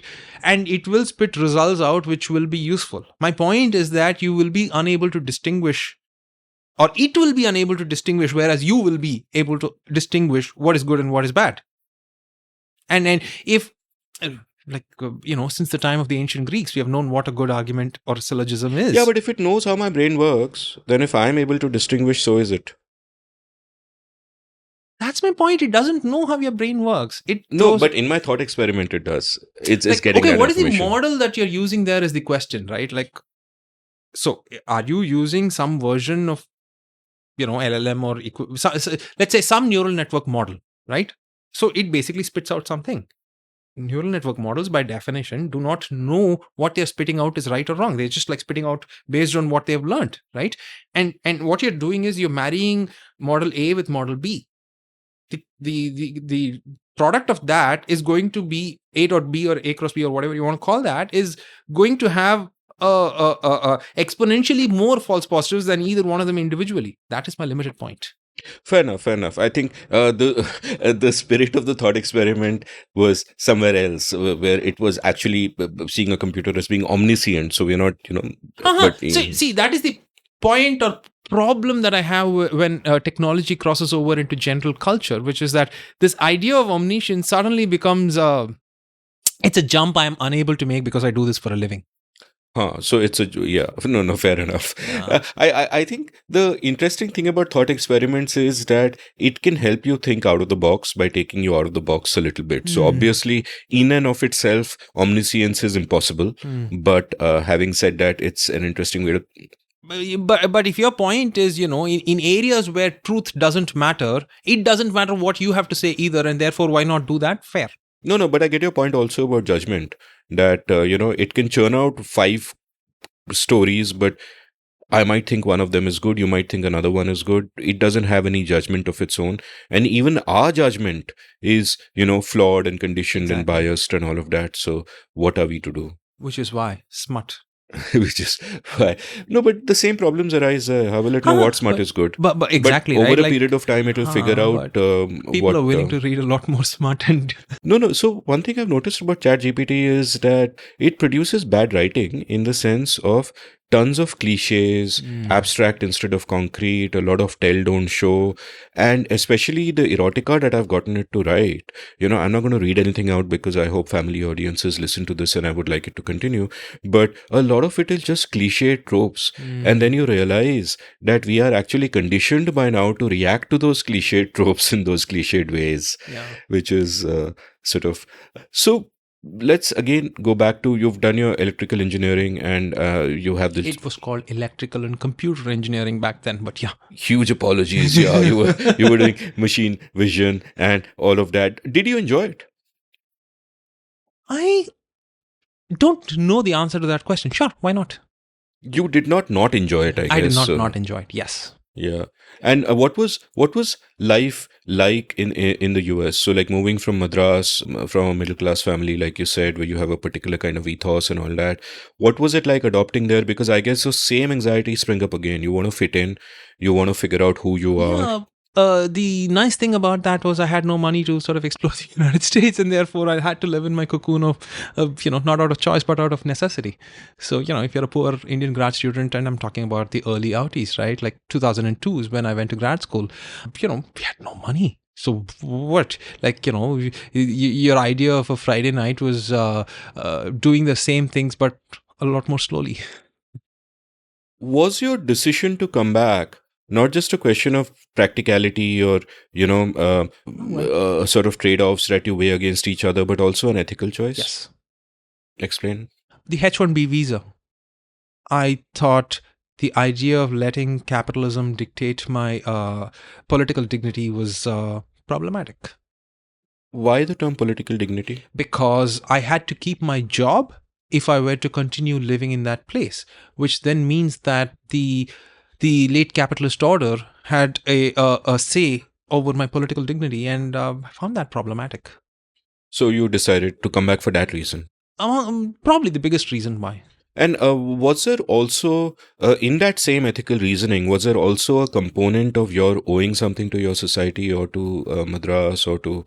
Not to Madras, but I just believed that, my thinking belonged in that milieu, so to speak. Does that make sense? I don't even, because, a lot of my friends tell me that, because of the fiction that I consume or the, what is my news diet, all of that, my thinking actually does not exist in Madras, but sort of exists in what is the NPR world. But I genuinely do believe that my thinking does exist here, and it exists here for the simple reason, hopefully my book explains that, but I genuinely think that my thinking exists in the imagined Madras that exists in my head.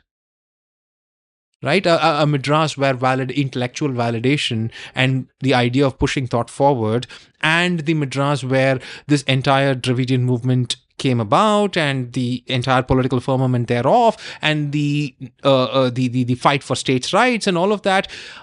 Because a lot of my friends, whenever I have had discussions with them, tell me that, your insistence on states' rights is just like a ripoff of the Federalist Papers, and you does not belong in the Dravidian movement. I don't know. Maybe they're right, but I don't think that. Tell me about this Imagine Madras, and tell me about who are your colleagues in this Imagine Madras across time. Right. I'd imagine my chemistry teacher from class 11, who, I don't know if she's probably not even alive anymore, but she was you imagine a woman who was extraordinarily knowledgeable but extremely humble and of modest circumstances. It was her. What was her name? Maybe someone from her family is listening to this. I don't want to. So okay, never mind. I don't want to name others because I often feel that... in a positive context, I'm always happy to name others. I would not ask you to bitch about someone. So she this woman also happened to be the mother of one of my classmates, which was yeah. Now they know. Yeah, now they know. Anyway, so my chemistry teacher was amazing like that, right? Like, true of many of my teachers in school, right? Like, my friends, like many of them live this complicated life where, for instance, now that you've asked me to name him, and he'd be happy to hear his name because I know him quite well. My friend Ishwar, right? Like, he often comes to exact opposite conclusions of what we actually do in life. But I know that our thinking exists in this imagined space, and therefore, and we don't well, I would say that he's my best friend, but we talk once in 3 years. So it's but I would imagine these people look at what I'm doing and hopefully say that, this is taking our, if the point of our imagined origin is that what you're doing is taking this thought forward, and that I imagine that they would sort of validate me in that sense. And that I think is important to me. So in your book, in a very different context, but the speech kind of struck out. You've quoted this speech from half a century ago by Annadurai, where he says, quote, "I claim, sir, to come from a country, a part in India now, but which I think is of a different stock, not necessarily antagonistic. I belong to the Dravidian stock. I am proud to call myself a Dravidian. That does not mean that I am against a Bengali or a Maharashtrian or a Gujarati. As Robert Burns has stated, a man is a man for all that. I say that I belong to the Dravidian stock, and that is only because I consider that the Dravidians have got something concrete, something distinct, something different to offer to the nation at large. Therefore, it is that we want self-determination," stop quote. And we'll come to the precise context of this and the self-determination later. But I am struck by the way in which he is, in a sense, building a we. Like earlier, I was telling you about the episode I've recorded with Nitin Pai, not yet released, but it'll be released before this episode is released, where we speak about how it's important to break out of the many small tribalistic we's that we have built for ourselves, like my community, my race, my this. And perhaps I could argue that Nitin is guilty of confining it to the national me and thinking of the national we and thinking of the national interest too much. But my question to you, therefore, is that if you are to use the term we, what is that we?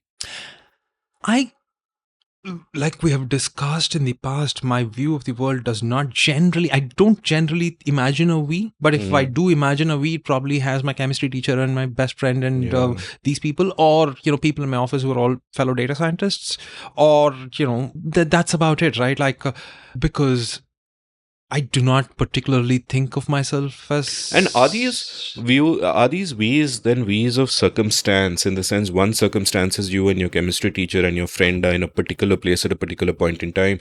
You and your fellow data scientists are working in a particular company on a particular project in time. Or is there another we that you can construct out of something that is intrinsic to you and shared by others?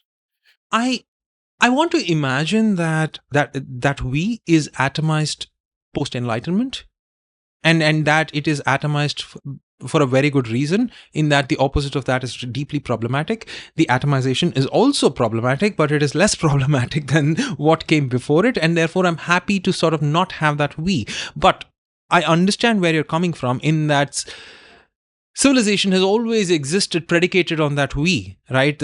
And it is a necessary component of what we are, a tribal culture. So I get where you're coming from. But my hope is that if the version of the thought that I'm pushing forward provides a structural path forward for that we, the we can coexist and slowly dissolve over time. So, yeah.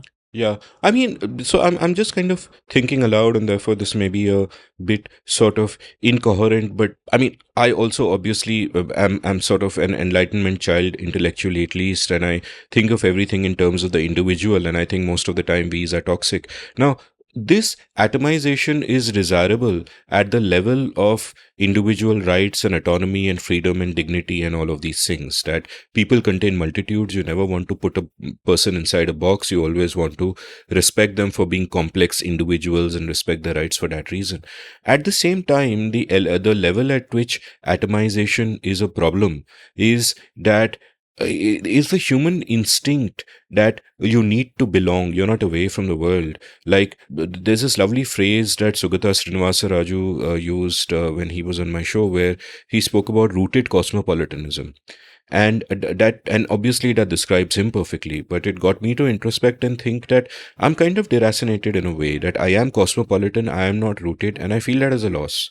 That there is, in a sense, no place I can call home except for, so I don't have a Bengali. My Bengali is a sort of a floating sphere in which things that I'm comfortable with are around me, like the things that are in this room right now, perhaps, and even those are, are replaceable. And in that sense, I have communities of choice, but which are dispersed, and there is no feeling of belonging. And in that sense, I think that it is a problem that without getting tribalistic about it, you want a sense of home, you want a sense of belonging. Like another kind of atomization, which I sometimes feel to be a problem, is I'll go to a cafe and there'll be 4 people sitting at a table next to me, and they're all looking into their phones. And I think that's another kind of a different kind of atomization that is a problem, that human connection is so important. Why do you want they are probably each reading a paper that somebody put out, and there is that connection, right? Like the atomization that you talk about is predicated on an idea of a we, which is geographically or it is based on an understanding of a world that no longer exists, right? This rooted cosmopolitanism. Like, for instance, like I genuinely imagine Adam Gopnik of the New Yorker to be my we, right? Because whatever, right? Like he doesn't have to know who I am. I know who he is, but the reverse is not true. But I genuinely think that he is a part of my we, right? Like, every day morning I wake up and sort of listen to NPR, and Michelle Martin is a we, right? Like, I read, Paul Harding, whose Stinkers is an absolute favorite of mine. I imagine him to be a we, right? Like, and Timothy Govers, who, despite being a Fields Medal winner, sort of, takes his time to sort of explain mathematics to, people like me. I imagine him to be a we. Right. So there are similar friends of mine at the Institute of Mathematical Sciences in Madras who sort of take the time off to sort of explain mathematics to me sometimes. They are we, right? Like sometimes I don't even know them well because they're friends of friends, but they take the time off to sort of explain this to me, and I imagine them to be a we. The bus conductor who sort of, instinctively puts public transport front and center. I imagine that person to be a we. Does that make sense? That's beautifully put in the way you put it. It has the rhythmic eloquence of a Martin Luther King or a politician. I have a dream. I imagine them to be a we. And no, that's beautiful. But where this sense of we that you are feeling with all of these people comes from begins with a deep engagement of their work, right? Whereas a lot of the people are looking at their smartphones are not doing deep engagement. And I'm not dissing anyone because I'm kind of describing myself a lot of the time, right? So this is about me in that sense, that you're looking at your smartphone and you're just swiping left, right, scrolling up and down, and you're taking in entertainment in bite-sized nuggets. There is no deep engagement. It's a kind of time pass. It's whether it's doom scrolling on Twitter or on Instagram, or TikTok, where it's not banned, you're going up and down. Thankful to sort of those doom scroll things, especially when you have ADHD and you have to sort of deal with this. It's you do that for a little while and then go to deep work. You can manage that. That's how I wrote the book. That's how I do my job. Otherwise, it gets to me. So, if you're designing an algorithm or a system, or if you're writing a book or doing anything of that nature, I just need that, right? Like, so, it's easy. It doesn't demand, it gives you instant. So when I was a child or even well into my adulthood, movies felt like a test to me, right? Like because we were in the time demand that the director set, right? Like Eraserhead. If you're going to watch it, like, David Lynch basically set how much, and, if you had, everybody said that it is a great movie, so you have to sit and watch it. Now, you didn't know that you had ADHD, so you can't sit there and watch it all the time. So you had to, stop watching it. If you stopped watching it, is that a reflection of your taste? Like, all of those questions came about when you were in your 20s and you felt like a failure, right? Like, what doom scrolling does? It gives you validation in 30 seconds. That's what it does. And then you can go back to deep work. But dude, there are times I'll be watching these YouTube shorts which are 1 minute each and my mind will wander.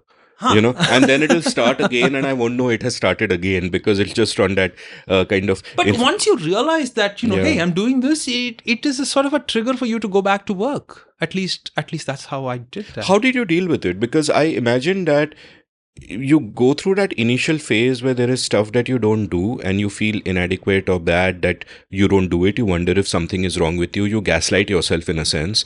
And then you realize that, hey, fuck it, it's okay. I'm like this, and I'm going to embrace myself. What a great thing adulthood is. Yeah.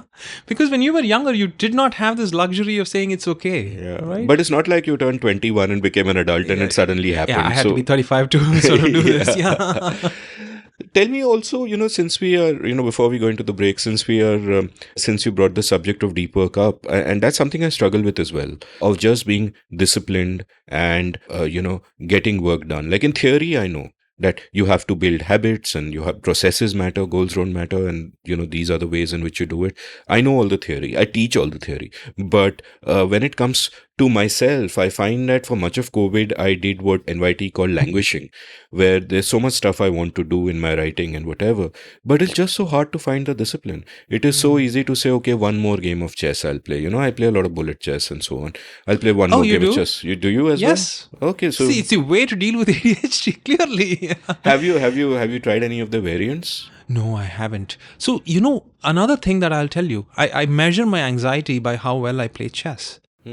Because when I'm anxious, I know that the path that I'm going down is terrible. I can't stop myself from it. And I end up losing game after game after game.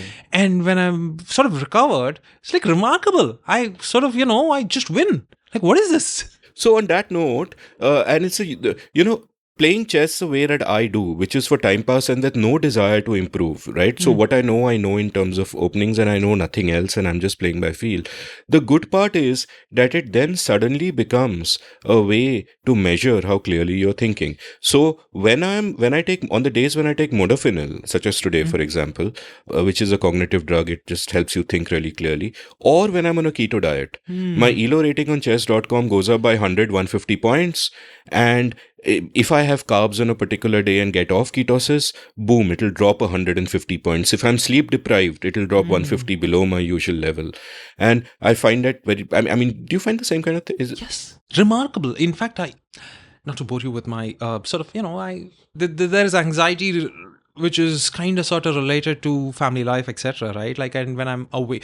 So there's this wonderful book called Letters to Memphis, I think it's called Letters to Memphis. It like a long time ago I read that, and there is this anxiety about home that it's a beautiful whatever.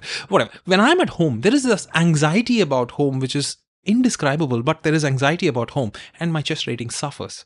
If I go to Delhi, which is my workplace, I'm like 3 leagues better because that anxiety drops. So I'd urge you to check out the variants on chess.com because they have variants like Fog of War, where, for example, each side can only see their half of the board to start with, and then you can only see those squares which your pieces can attack. So it becomes a bit like poker in the sense that an element of incomplete information comes into play, probabilities come into play. You are actually in chess, you are calculating expected value. So that's a great variant. There's a great variant called Atomic Chess. In fact, in the rapid form of Atomic Chess, for a very brief while, I was number 1 on chess.com, and as that's the only site where it's played, I was world number 1. So these two variants for a brief while, so these two variants, and the good part about these variants is that your typical heuristics of how you play chess go out of the window because that shit doesn't work, right? Atomic chess, you try to do your e4, e5, you'll just be blown away straight away. Atomic chess is when you attack, when you capture any piece, everything around it except the pawns explodes. So you don't actually check anyone. You have to capture a piece next to the king or the king itself. So all your heuristics are completely different because the way you deal with space and initiative, it's a different ball game. So maybe you should try them out. I feel totally doing that. Yes, Yeah. absolutely. Sure. And to answer your question on deep work, so again, like I said, I these days I just keep a very strict schedule for health reasons, whatever. So I wake up at 4 anyway, regardless of. You wake up at 4 in the morning. I wake up at 4 because I work out at 5.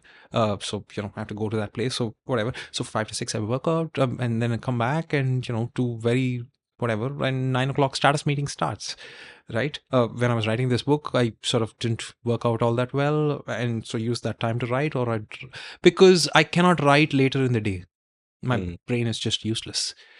And during the day, I have a full-time job, right? And I'm a podcast nut, so I'll show you my feed. It's just so I listen to that and do evening walks, and then come back and I sleep at 9. So it's a regimented life that I live, mostly for health reasons, but it's also because it's one that I imagine helps the way in which I view this world as a agent model interaction.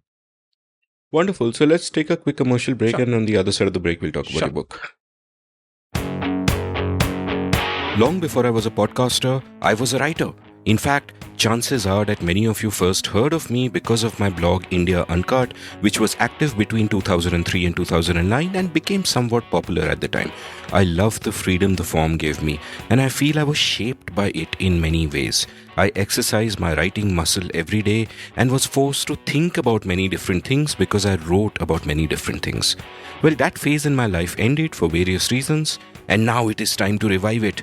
Only now I'm doing it through a newsletter. I have started the India Uncut newsletter at indiauncut.substack.com, where I will write regularly about whatever catches my fancy. I'll write about some of the themes I cover in this podcast and about much else. So please do head on over to indiauncut.substack.com and subscribe. It is free. Once you sign up, each new installment that I write will land up in your email inbox. You don't need to go anywhere. So subscribe now for free. The India Uncut newsletter at indiauncut.substack.com. Thank you. Welcome back to The Seen and the Unseen. I'm chatting with R.S. Neelakantan, Aka Neelu, Aka Neel, Aka whatever you want to be called. And so, before we go on to talking about your book, a quick question. When we were emailing to and fro, one of the terms you used a couple of times was virtue ethics. So I'd like you to talk about what it means to you. How did you arrive at this? Take me through not just what it is and what you believe now, but how you arrived at it, that kind of process. I think we've already discussed that in some way, shape, or form. This idea that, my ethical onus towards what I do is entirely like viewing it not from a utilitarian viewpoint, but my own ethical onus of doing that, and not of consequentialism either, is, I would imagine, how philosophers define it. But in my mind, the way in which I define it is precisely the agent model view of the world, which is that, I want to do only those things where I'm absolutely sure that A, it is necessary, and B, that it sort of is like you can in a warped my view of thinking look at antinatalism in the way in which I described it as a virtue ethics way of looking at it, right? Because the reason why I don't want to do that is because I don't want to cause harm, right? Like, and doing that basically causes harm, and therefore I don't want to do it, right? Like, philosophers might seriously have a different take on this because their definitions are different, but in my mind, this is how it engages, right? And this is true for, let's say, my response to climate change, for instance, or the reason why I take public transport, or like I'm extraordinarily reluctant to sort of buy a car or drive a car or things of that nature is the same thing. Like, now, that is not to say, like, I'm trying to explain this, which is that doing things have a certain cost in terms of our ethical onus, is how I imagine it. Don't do something where I try not to do something where the cost of it is obvious to my own ethical standard, is my simple definition of it. I think one question that we all struggle with, or that we all should struggle with, I'm sure many people don't struggle with it, is a question of how do we live our lives? What is the right way to live our lives? Again, that basic ethical question. And even if you start thinking about it early in your life, your early answers are all going to be fuzzy. It'll be kind of dictated by feel, that this feels right to me, that feels wrong, and you don't keep asking the why, that takes you to sort of a root understanding of what it is. And that's sort of what I was curious about that is a lot of this how you define your ethics is a lot of it about what just instinctively feels right to you. Like, for example, if you understand climate change, it could feel right to you that of course I must take public transport, and of course I must walk, which also is normatively good in health terms, that you walk wherever you can walk, and so on and so forth. Or have you, did you try to figure it out? Did you actually kind of go down those rabbit holes of reading those kinds of books and asking those whys and going all the way back to the last why? Okay. Actually, this is easier to answer, right? Which is that, and I think it gives you a better idea of my understanding of what I mean by virtue ethics, which is that, we to not do things when there are good reasons to not do things is my definition of virtue ethics. Right, which is that, and this ties back to the idea of sort of minimizing your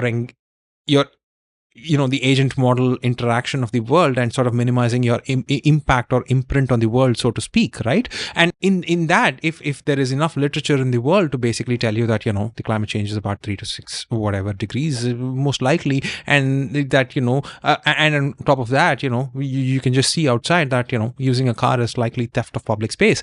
I don't know, it just feels wrong to do that. So don't do that. Is an easier option than to say that, I will take public transport, right? I think that's my definition of it, which is that, don't engage in things which seem obviously wrong. Yeah, keep potentially harmful interactions with the world to a minimum. But then if you're thinking about not doing something which there are good reasons not to do, like we had some chicken for lunch, right? And I hope you don't mind my saying that. But yeah, so I mean, there are good reasons not to eat chicken, but we both did. Yeah. So again, right? Hypocrisy. Yeah.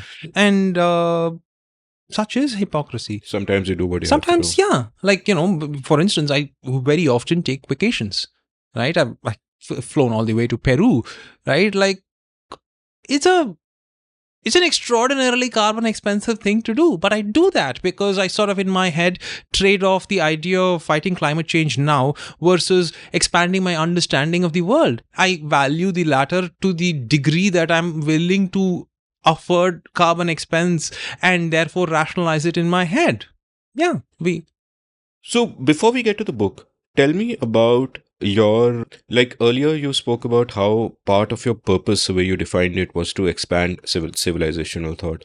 Now, I would imagine this to be in particular domains, like there are subjects you're interested in, or there are rabbit holes you want to go down on, and so on and so forth. And I think the typical kind of trajectory that one would take when one makes such a journey, whether I look at myself or others I have known, is that when you want to engage with the world of ideas, you begin with these really grandiose sort of interactions with ideas and so on. And then it eventually gets narrowed down till it reaches some particular place, and that's where you are. Now, when I sort of look at this book, it is one kind of narrow, and by narrow I don't mean narrow in a pejorative way, but compared to the universe of thought that lies in front of you, it is one particular engagement with the world of ideas where you're looking at democracy in the particular context of what India has been through, North versus South, and so on and so forth. But surely this was not the first engagement you had in terms, or the first effort you might have made to fulfill that purpose of yours, as it were. So give me a sense of your sort of interests, like what are the issues that meant a tremendous amount to you, and what are the problems in the world which you wanted to think about solving? It's obviously too hubristic to say any of us can solve anything, but what were those problems that excited you, and so on. Give me a little bit of a sense of that before we get to the specific one, because this book is lying in the concrete on the table in front of us right now, but there's a lot else that was never concretized in that sense. Right. So the idea of self-government and representation of the people's will, and what is the people's will and how does it get represented, and the idea of structuring society and the idea of situating authority and how much of authority and on whose behalf and how, these are all questions that I'm assuming all citizens in all democracies have, and I'm no different, and this is hopefully, and in my mind, while it is situated, like you rightly said, in the context of South versus North, within what is the Indian Union, I would imagine this is true for any and every democracy, right? And therefore, going from the individual circumstance or the situation to what is the global is hopefully what the book has achieved, or at least that was my intent, which is to arrive at a structure of democracy which will result in a just representation of the people's will, because all civilizational progress sort of depends on that as a prerequisite, right? Like we need a proper representation and order and whatever of civilization in order for it to progress. So at the first level, you're saying that it is about being able to conceive of an idealized system which can work in the actual world, and not necessarily with a way that can come about in practical terms. Yeah, I think that's a necessary. So, in other words, the idea of having philosophical rectitude in our systems of representation, right? Achieving that was important to me. Right. And do you think, just kind of looking back, that it is inevitable that we should not have come anywhere close to that?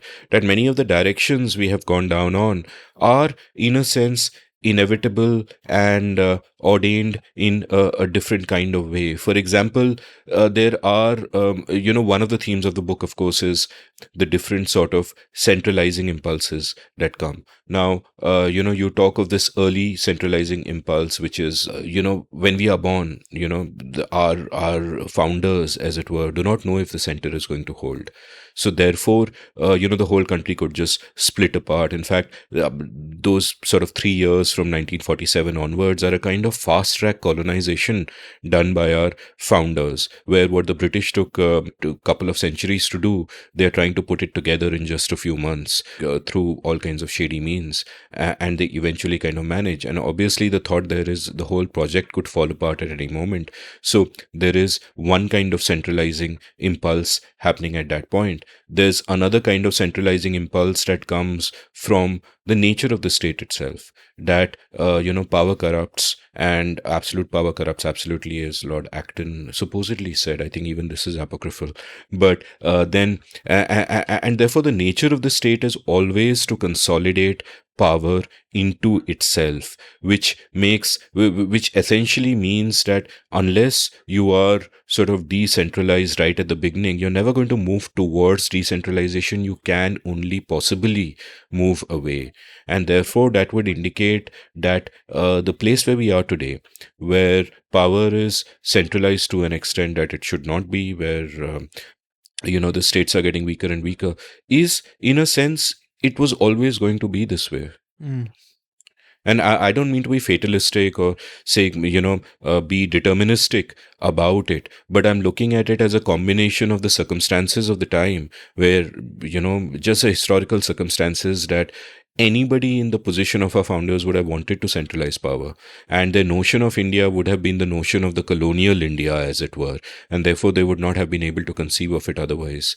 And that's a circumstantial sort of imperative of the moment. And the other is just human nature, that once you are in power, you'll always want to consolidate and centralize and do all of that. And even at sort of a micro level, leave the country aside, you look at the Congress party. That's what Indira Gandhi did, for example, in the 70s, where that is when it became the norm for the chief minister of a state to be appointed rather by Indira Gandhi, rather than come up through an internal process within the state. So that's a different kind of centralization that happened, which eventually left the Congress party hollow and devoid of a second rung leadership.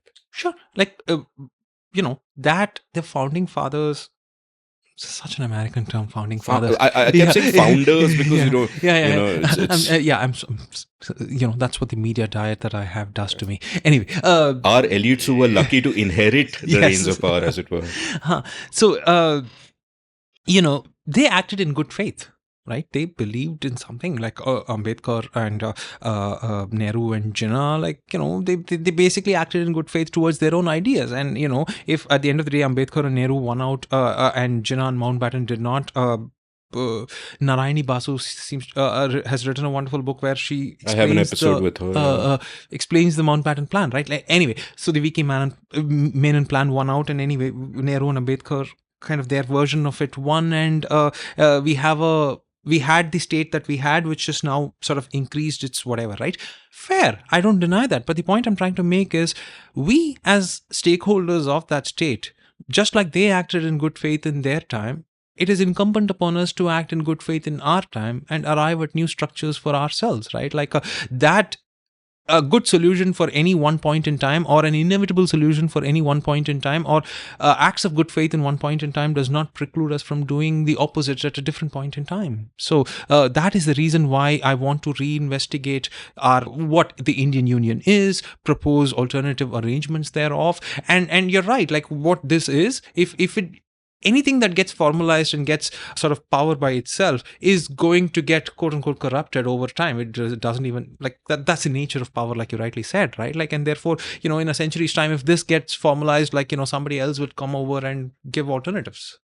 Yeah, and a couple of the other sort of imperatives for centralization. One is, of course, Nehru felt that industrialization at a national level is necessary for the country to get advanced, and therefore, the Singh and Ambedkar felt that at the local level, parochial interest groups would just take over our society, and again, that's a fantastic reason to not allow those interest groups in power. And also, you've pointed out how in today's times code, the rise of nationalism as a dominant political ideology in northern India does not look at diversity and polity and policy making as desirable, stop quote. So that's kind of driving the centralization forward. But I agree with you that at least let us have a conception in our heads of firstly what has gone wrong, and secondly how to set it right. So let's start by talking about what has gone wrong, where, right at the intro, you start the book beautifully with the lines, consider the Hamiltonian. I'm just kidding. What you wrote was, consider a child born in India. Do you want to read this out, or should I read this out? Sure, I can read that for you. Consider a child born in India. This child is, firstly, far less likely to be born in South India than in North India, given the former's low rates of population growth. But let's assume the child is born in the South. She's far less likely to die in the first year of her life, given the lower infant mortality rates in South India compared to the rest of India. She's more likely to get vaccinated against diseases than the average Indian newborn, less likely to lose her mother during childbirth, more likely to get childcare services and receive better nutrition.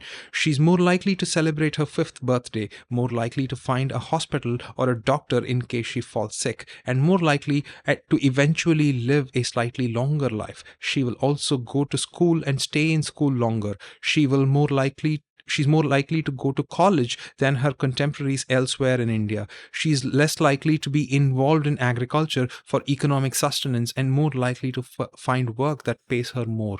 She will also go on to be a mother to fewer children than her peers in the rest of India, and her children in turn will be healthier and more educated than she. And she'll have greater political representation and more impact on elections as a voter than those peers too. In short, the median child born in South India will live a healthier, wealthier, more secure, and more socially impactful life than a child born in North India. Thank you. No, it's such a beautiful opening to the book because it sets everything exactly in context. And the first thing that you and the important point to note here is that, like you've pointed out, that some of our states are like sub-Saharan South Africa, and some of them are like proper OECD countries, or even kind of better. I did an episode with Sajid Pai, the venture capitalist from Bloom, who made a similar, who wrote a great essay on this about how people misunderstand the Indian market fundamentally. And his whole point was that 50 lakh to a crore people are a certain, are living almost a westernized kind of lifestyle. And then you have another, I think, 10 crore people who are just a level below that. And the rest of us, 90% of India, are sub-Saharan Africa. which is something important to kind of note, because in the kind of self-selected elite circle which you and I and the listeners of the show perhaps go around in, it is too easy often to be oblivious of this, to to drive through a traffic signal and think that the world is a world in our car, and the kid on the traffic signal who's begging outside is unseen to us, as it kind of and here the question comes in that you've spoken earlier, we've spoken earlier about two important things which kind of have an interplay with each other here. One of them is truth, right? That it is important to arrive at the truth, and we were speaking of this in the context of AI, but obviously I think you and I and everyone listening to this will agree on the importance of the truth. But the other is stories. We live in a time where we are surrounded by narrative battles, and those narrative battles will include stories about how our Prime Minister is Vishwaguru, India is doing really well. You've pointed out how certain metrics like the ease of business ratings can be so misleading because they show Madhya Pradesh is doing so well, as you've pointed out, for example. And for a layperson who doesn't understand economics, who can't navigate data, it can sometimes get too complicated to listen to these different stories and try to parse what is what. You can look around you in your immediate world and things could seem great or things could seem non-great, and you don't know what the hell to make of it. So take me through how you thought about this and decided that what are the indicators that really matter for me? What are the indicators that I am going to look at to figure out what is A, the state of our country, and B, because that is such a ridiculously general and broad statement, to kind of parse down how different states have done better and why. Right. So if you, and to answer your question, how does a middle class person sort of understand the country? The most basic thing is, if you, the basic functions of a government in what is 2023 or the 21st century, one can reasonably assume is to provide basic health and education, right? Like everything else, hopefully, if you're a child of enlightenment, right, like you and I hopefully are, we basically think that if the child is healthy enough and is given sufficient education, critical thought will propel it forward, right? Like that is hopefully, and it also has the greatest impact. That it has the greatest impact is one thing. It is also the most visible aspects of a government, right? Apart from security and its quote unquote monopoly on violence, right? Like outside of this, what a government can do is essentially provide basic public health and basic public education, right? Like all other things are slightly one step removed, right? Like people need this, and everybody can see that this is sort of not just a service that is provided for the moment, but it builds the future in terms of building the resource in a democracy, which is actually people, right? And if you were to take that basic health, right? And if you take health, I go into the reasons of why IMR is sort of, the most robust metric, which is that, you and I, like you rightly said, I have gout, which is like a obscenely wealthy person's disease, right? Like it used to be called the king's disease. Now, like middle class people get it. But like the point is that is not the way in which you measure a government. The way in which you measure a government is the reason why IMR is considered that in developing societies is that, like it doesn't matter whose child gets sick. If the child is really sick, their parents will, its parents are going to rush it to a hospital. And most people, like you rightly said, that 90% of the people that you were talking about, they are not going to go to the nearest large private hospital. They're going to go to likely a government hospital, right? Or something thereof. For that to exist in the large rural hinterlands of this country, there needs to be a government facility present. And that is the job of a government, like a primary health center in rural areas, right? And not it is not just enough that primary health center is available, but like doctors should be available there, and facilities to treat the child should be made available there. There are and all of these are input parameters, which results in this output parameter called a low infant mortality rate. And therefore, looking at health and tracking all of these input parameters, which is, how many PHCs are present, how many doctors are present, how many nurses are present, whether, these are equipped with operation theaters or not, all of these input parameters, and then eventually look at the output parameter, which is the infant mortality rate. If you look at it, you see that Kerala is comparable to the United States. And you see that Madhya Pradesh is comparable to Afghanistan. It's even worse than Sub-Saharan Africa. It's comparable to Afghanistan and Niger. Many of these Sub-Saharan Africas are actually better than Madhya Pradesh and Uttar Pradesh, which is what is the a tragic state of India, right? Like, and Afghanistan, Niger, these are seriously war-torn places. Like, I want to really think back and see if I have ever heard of any of these two countries in a non-war news. Like, I don't think I have in the last 40 years that I have been alive, right? So anyway, health sort of describes itself. Similarly, education, again, like the way in which you measure education, I've heard this from a BJP politician, and I've heard many middle class people tell this again to me, which is that, they would measure Tamil Nadu in terms of how many entries into IITs. That is, how many people it sends into IITs, and they would quote some number and say that number has come down, and say that is the reason why our education system is failing. I'm like, what is wrong with you people, right? Like, the way in which we ought to be measuring education is a basic, one basic metric that the world over people use is literacy rate, right? And one of the things that I again point to in the book is that, if you take absolute literacy rate, it's a complicated thing. So what I do in the book is sort of, measure literacy rates of adults, measure literacy rate of children, and see the relative change in this to see what the government has actually done, right? Like, because it's very difficult to sort of, regardless of adult literacy programs, if there is an adult, there is an adult. Like, if they're illiterate, they're illiterate. It's very difficult to send them back to school. But like, the government should have built sufficient schools, invested in teachers, had sufficient incentive programs to send children to school in the last decade and a half to sort of bring that literacy of children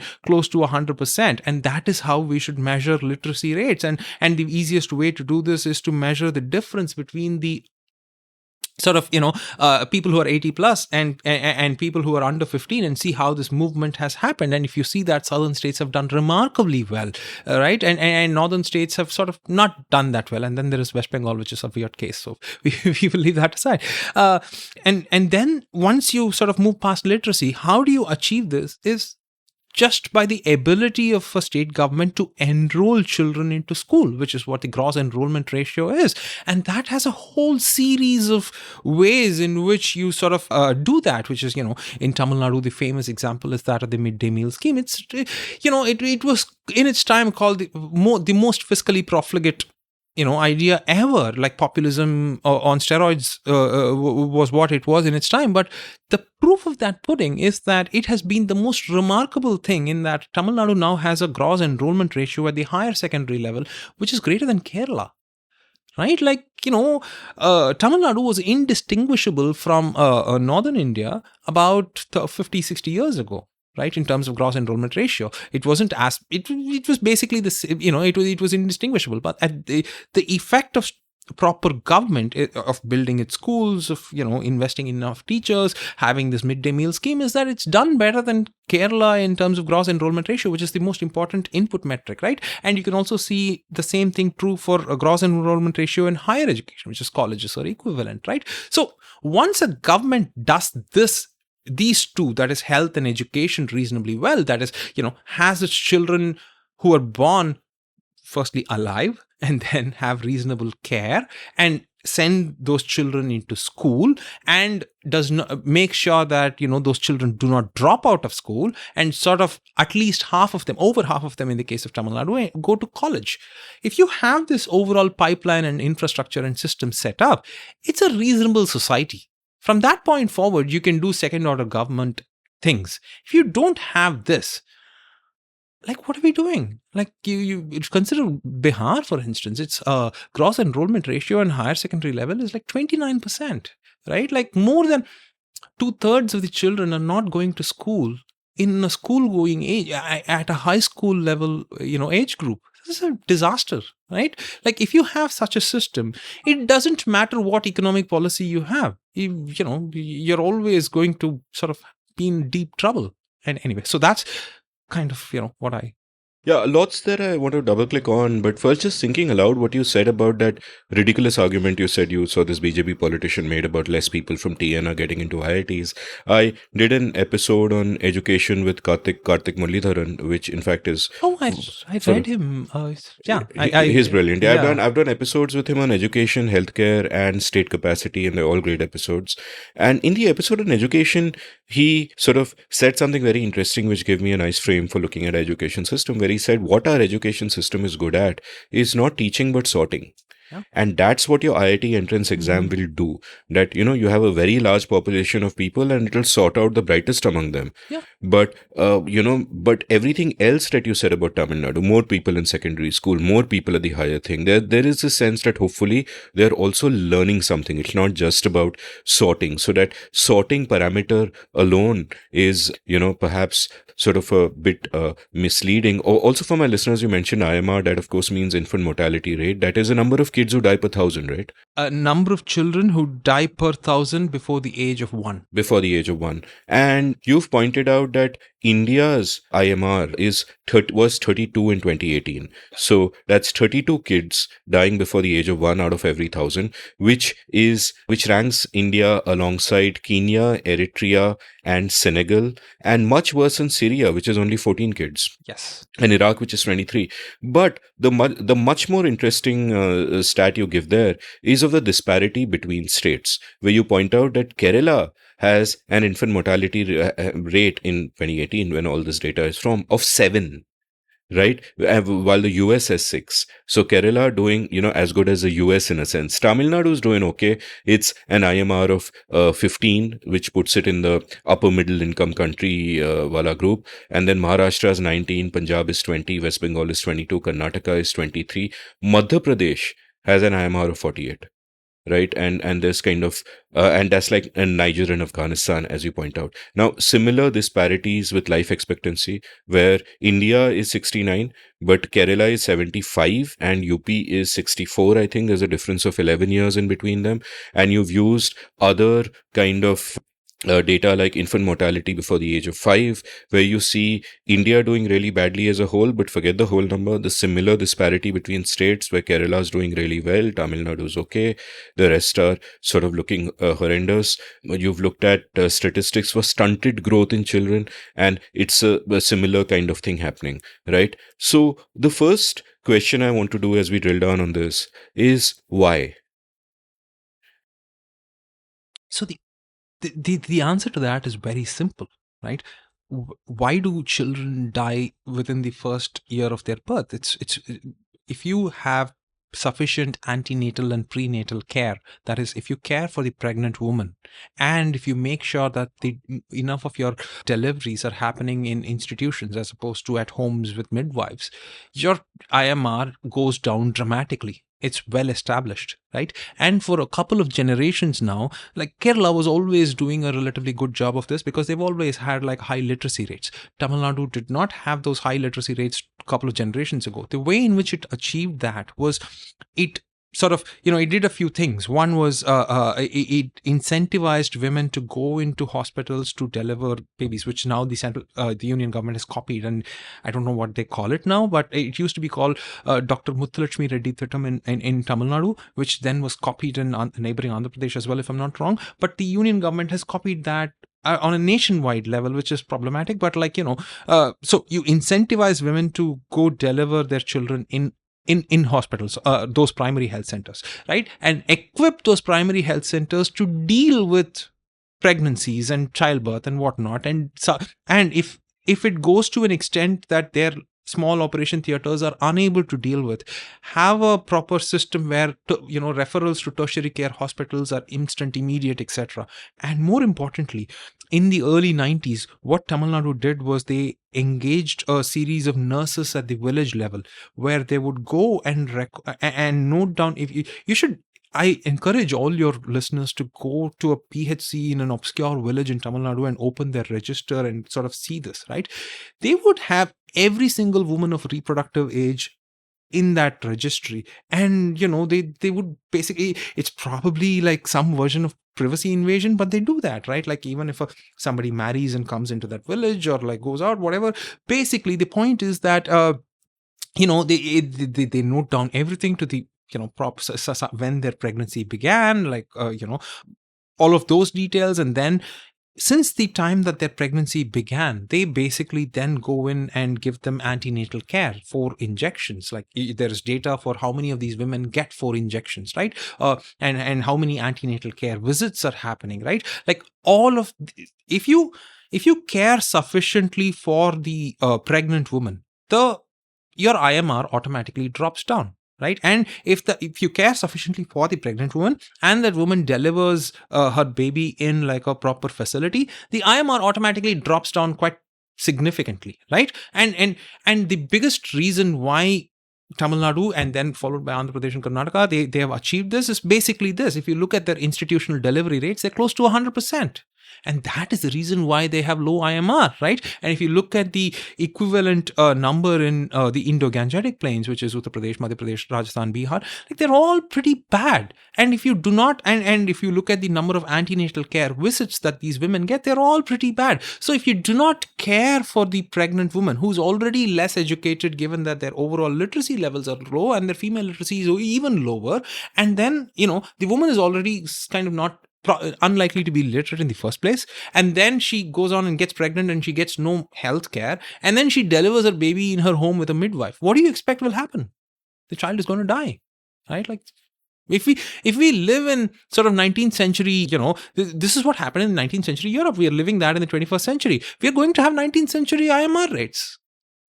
So here's a question. At one point at the start of your chapter on health, you write about how it can become a kind of vicious circle when you write, quote, low and middle income societies have a vicious cycle on their hands. Their per capita income is not high by definition. That means their ability to spend on healthcare is limited, resulting in poor health outcomes to start with. And poor health outcomes mean a diminished ability of the population to earn significantly to improve their economic situation, which in turn affects the society's future investment in healthcare, right? So the vicious circle, you're not healthy, people keep dying all the time, you're at the subsistence level, so you don't have the good health as a tool to lift yourself out of that kind of situation that you're in. Now, I would imagine that there's a virtuous cycle here that can be at play as well, that once you start getting the health up and once you pass a certain critical mass, and better health will mean more prosperity, better outcomes for everybody, and increasingly better health, and you hit a virtuous cycle. And part of it may not even necessarily involve the government per se, because I would imagine that it's not always that the government is the only causation factor. I guess when people get more prosperous, they can purchase healthcare on their own, or as empowered citizens, they can make demands on the government to provide the necessary healthcare. In fact, of education, it's often been said that, there used to be this way of thinking that education and prosperity are correlated, but it isn't that the causation goes one way. The causation also goes the other way, that as people get prosperous, they get their kids more and more educated to a greater degree. But leaving that aside, my sort of question here is that when you look at India since independence, are there states that kind of bucked the trend? Because I imagine that there would have been states which would have been on a virtuous cycle kind of route, like I imagine Kerala would have been. And there would have been states which would have been going downhill, like I imagine the Gangetic states would have been, as you pointed out. Are there states that bucked the trend? What were the kind of factors which made it happen? Like, to some extent, I think you referred to the Gulf dividend of Kerala, that you have so many people going to the Gulf and sending back remittances. So there's kind of more money to spend on education and health and all of that. So, is there can it sometimes feel like a trap that, how the hell do you break out of the vicious cycle you're in?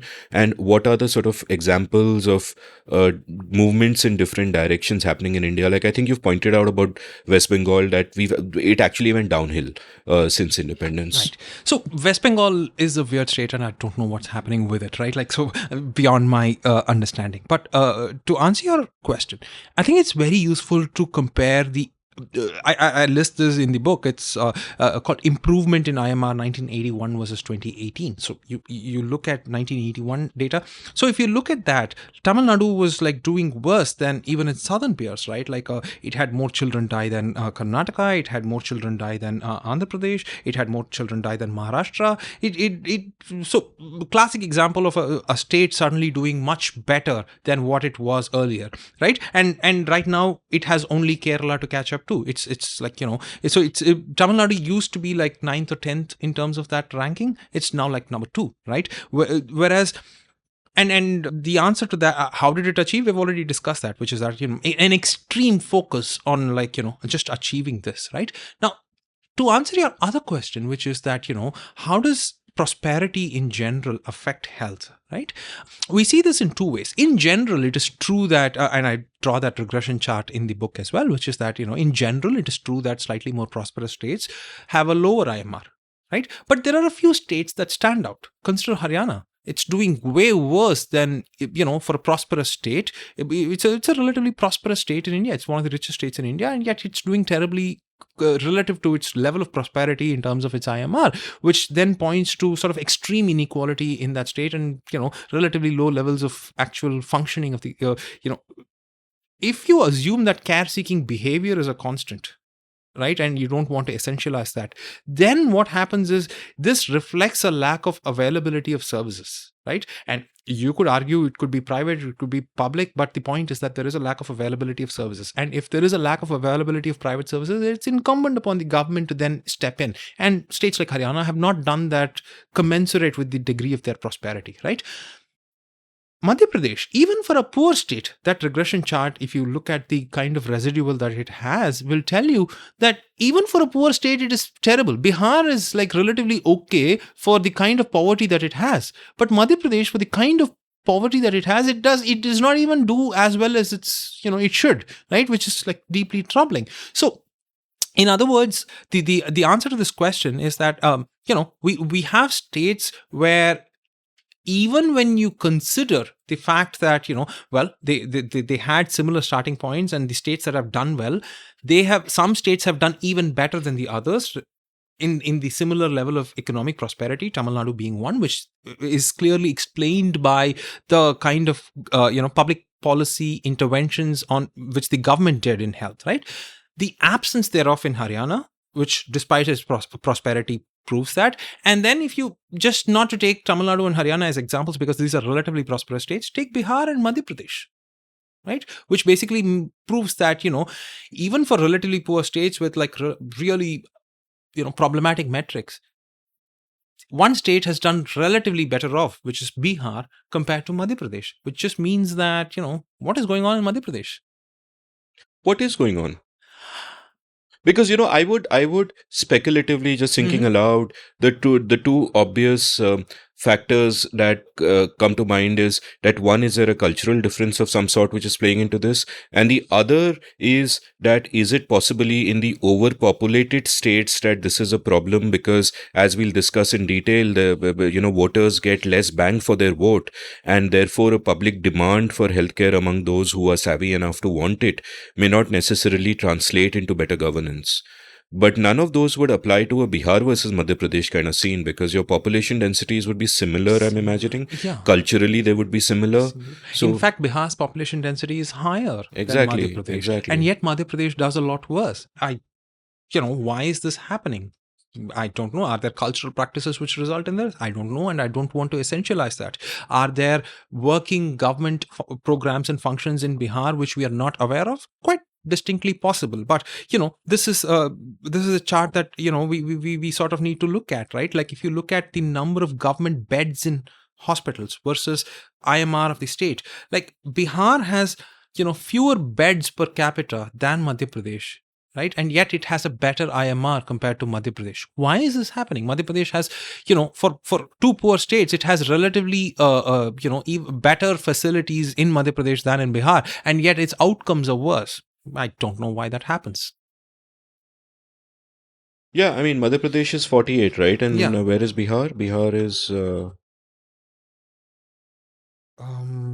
Okay, in the excerpt I have taken it. Bihar is at 32.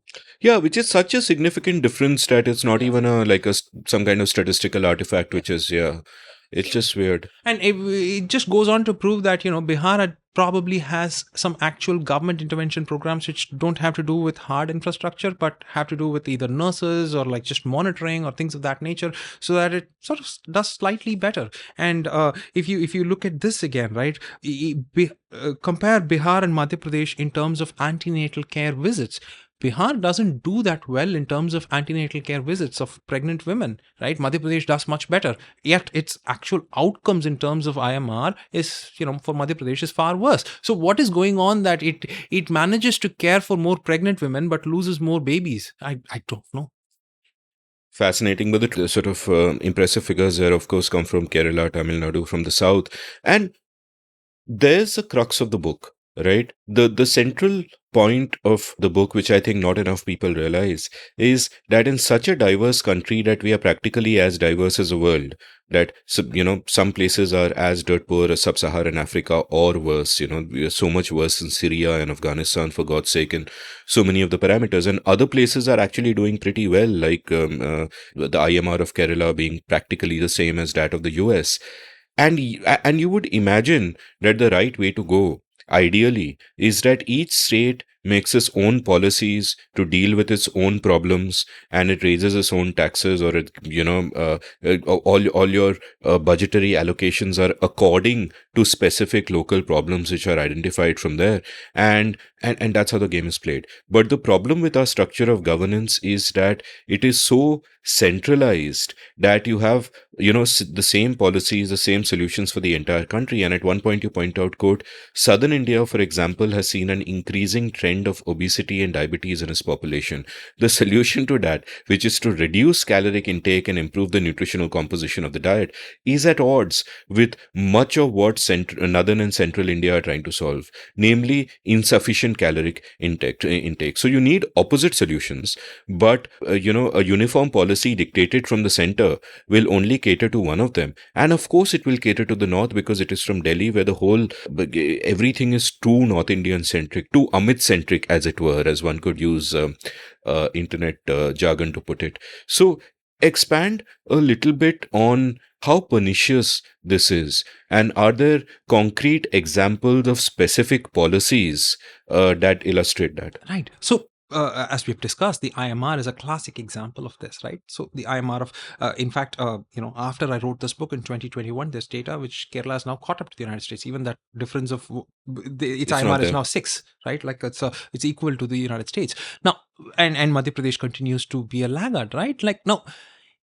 if you, like you rightly said, like there is no clever bureaucrat anywhere in the world, let alone in Delhi, who can come up with a single policy prescription for both the United States and Afghanistan. It just is impossible, right? And yet, there is this program for maternal and child health. It is, I'm Tamil, I can't pronounce that. I encourage all of you guys who know a little bit of Hindi and Sanskrit to go math through something. But the point is that, the union government forces states such as Kerala to sign up for programs such as this to improve their maternal and child health. Now, what do these states do? They do end up signing for this. Like, it is not in Kerala's best interests to sign up for it. And yet every politician in Kerala will sign up for this. Why do they do that? They do that because there are enormous sums of money that are attached to each of these programs. They are under the central flagship programs, right? And which government in Kerala is basically going to say, you know what, on principle that we should be running these policies for our own state, of our own money, we will not sign up for it and therefore forego that pile of money? No politician is going to say that, right? So the way in which the union government sort of centralizes its policy making apparatus perniciously is through the power of its purse, right? Like, if you do this and the state's option is to either sign up for it or forego enormous amounts of money, like, why would they do that, right? And if they do sign up for it, what do they have to do? They have to, implement the exact policy that the union government does. It also has to follow the reporting protocols of it. It has to follow the targets.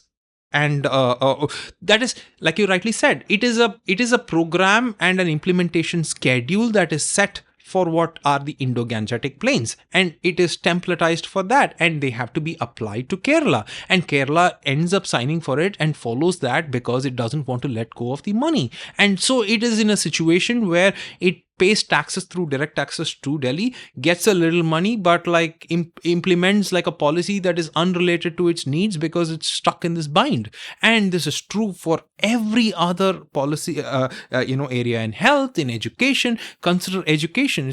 We'll come to education probably in a little bit, but this is like you rightly read there, right? Like, the requirements of Kerala with its population, which is sort of growing old, right? Its median age is much higher than that of northern India. So, and its diseases are diabetes and lifestyle diseases, right? Like, and North India has the exact opposite problem. Nobody in the world can sort of have a same policy for these two, but we are where we are, unfortunately.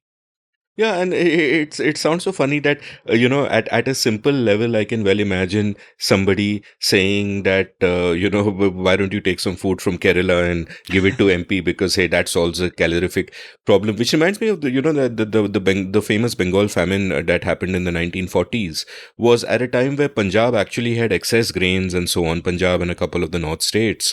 So what the British, who were then involved in World War II, were really saying was that why don't you just take it from them? But of course, it didn't. But that's a whole different sort of story, as it were. Let's talk about education now. And I particularly want to one great example of how simple incentives make such a massive change is the midday meals, where you've pointed out that they were first experimented with in 1923, after the Montegu-Chelmsford reforms. Then in 1956, Kamaraj launched another version, and then finally in 1982, MGR launched a version which, as you pointed out, everybody said was way too profligate. But the thinking there was that the positive externalities are massive because you're getting kids in school. It's fantastic incentive, therefore. And not only are you getting kids in schools, but you're also getting girls in schools, which is sort of hugely important and sets off a virtuous cycle of its own. So tell me a little bit about that, because I think there's a lesson, for example. I mean, there are many lessons in the many episodes I've done on education on how the government can also get out of the way of private parties and enable the private sector to, provide education where it can't. But even within its ambit of where it is actually providing education, interventions like this can make such a huge difference. Absolutely, right? Like, so, and we need to understand why this happened as well, right? Like you rightly said, this is 100-year-old program, right? Like it started, the Madras Corporation was the first to sort of implement it at a government level, and in 1921 to 22, 23, what happened was that they wanted to sort of, give this incentive of a midday meal to certain corporation schools in Madras. But in a couple of years, the colonial administration sort of, the budget ran out. Kamaraj tried it again in 1956, and again the same problem, but he wanted to extend it across the state, but it was a sort of an arrangement between the state and local bodies in terms of cost sharing, which worked unevenly.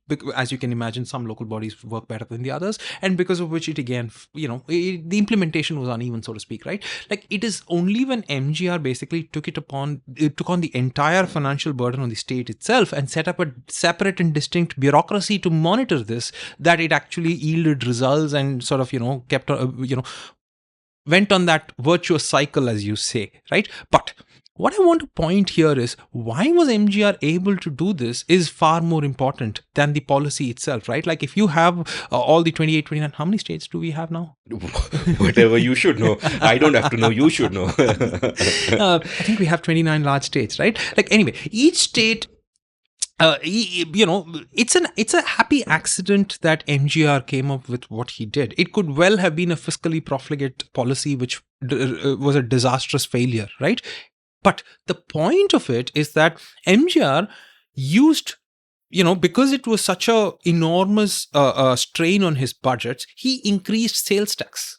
Right, and the state had the budgetary and the fiscal freedom to impose that additional tax to support this. Right now, what have we done? We have eliminated the ability of the state to do any of this additional revenue generation to do sort of, quote unquote pet projects of what it deems fit, right? And that, in my mind, is the biggest problem that we have, which is that if states are the laboratories of democracy as they are meant to be, then they should have fiscal space for them to experiment with policy. If we don't do that, they are not laboratories and they're just glorified bureaucracies. And what we have done in the past 40 years is rendered states into these glorified bureaucracies where no state in the country right now has the fiscal space to come up with the equivalent of what was the midday meal scheme 40 years ago, right? And what did the midday meal scheme achieve? MG Ramchandran was not thinking of this,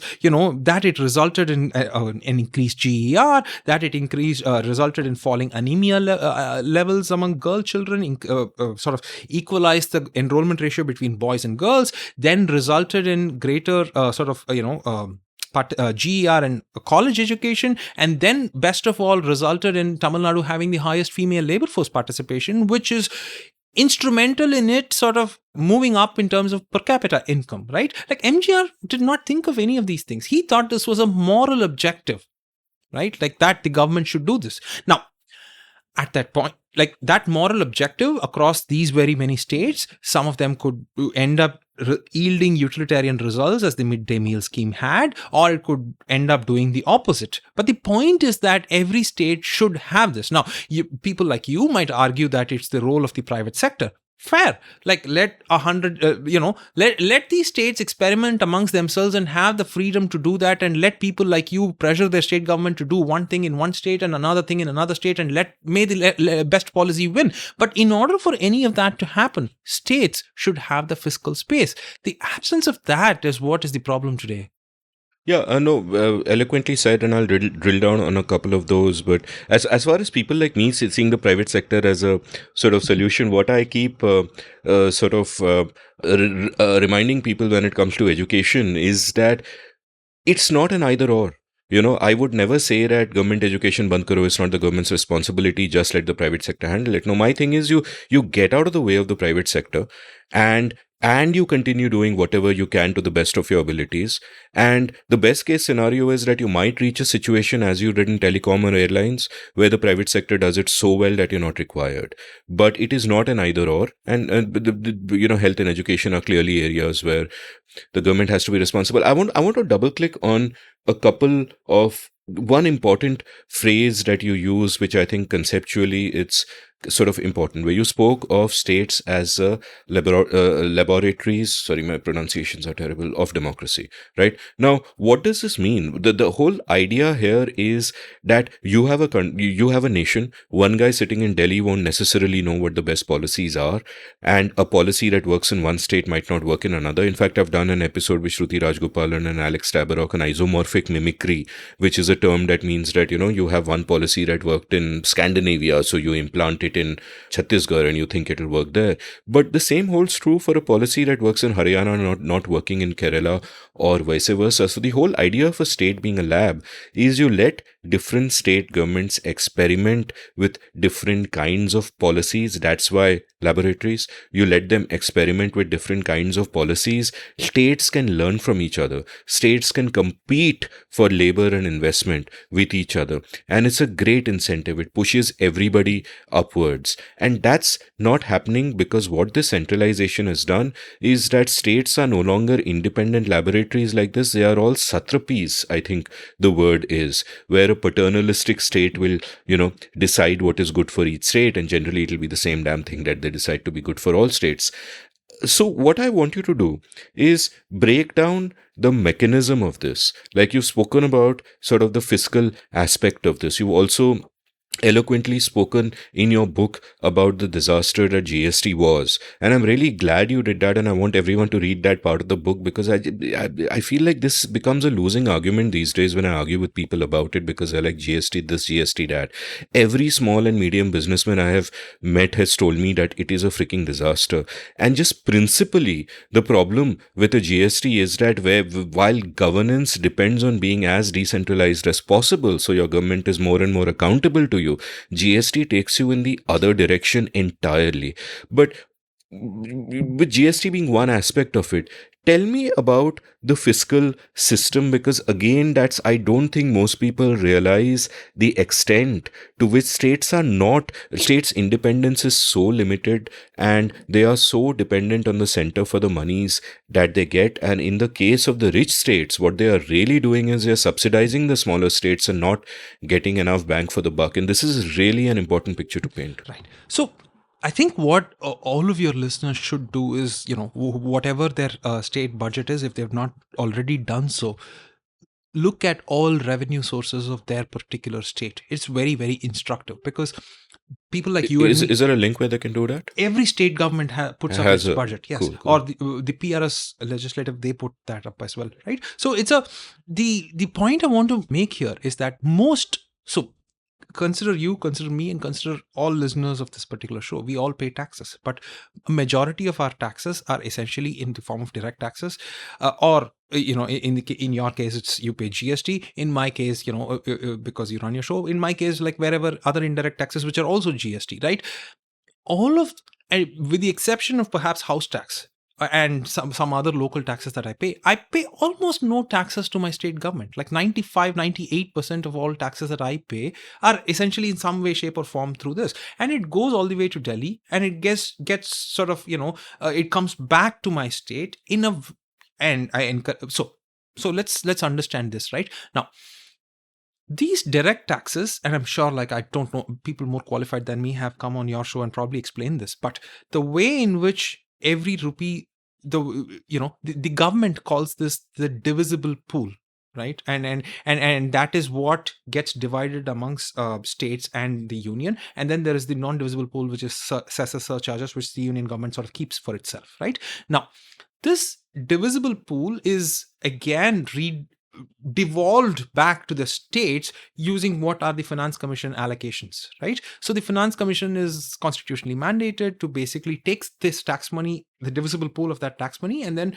distribute that money back to the states, right? Now, the way in which this happens is, so there are how engaged do you want this to be? So anyway, Get as detailed as you okay. want. So anyway, there are two things, right? One is, it's called the vertical devolution. That is, how much of the money that the union gets to keep for itself versus how much it gets to vertically devolve to states, right? That's an important question. So the way in which, economists have multiple theories, the general accepted principle is that you want it such that the richest state is able to sort of, afford its basic services, and that is the degree to which you want to do this. I'm sure economists will explain this better, but the problem in recent times has been that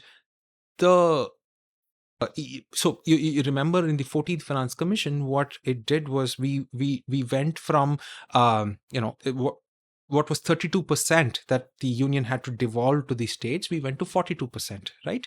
But and it looks like a good thing, which is that states are getting more money.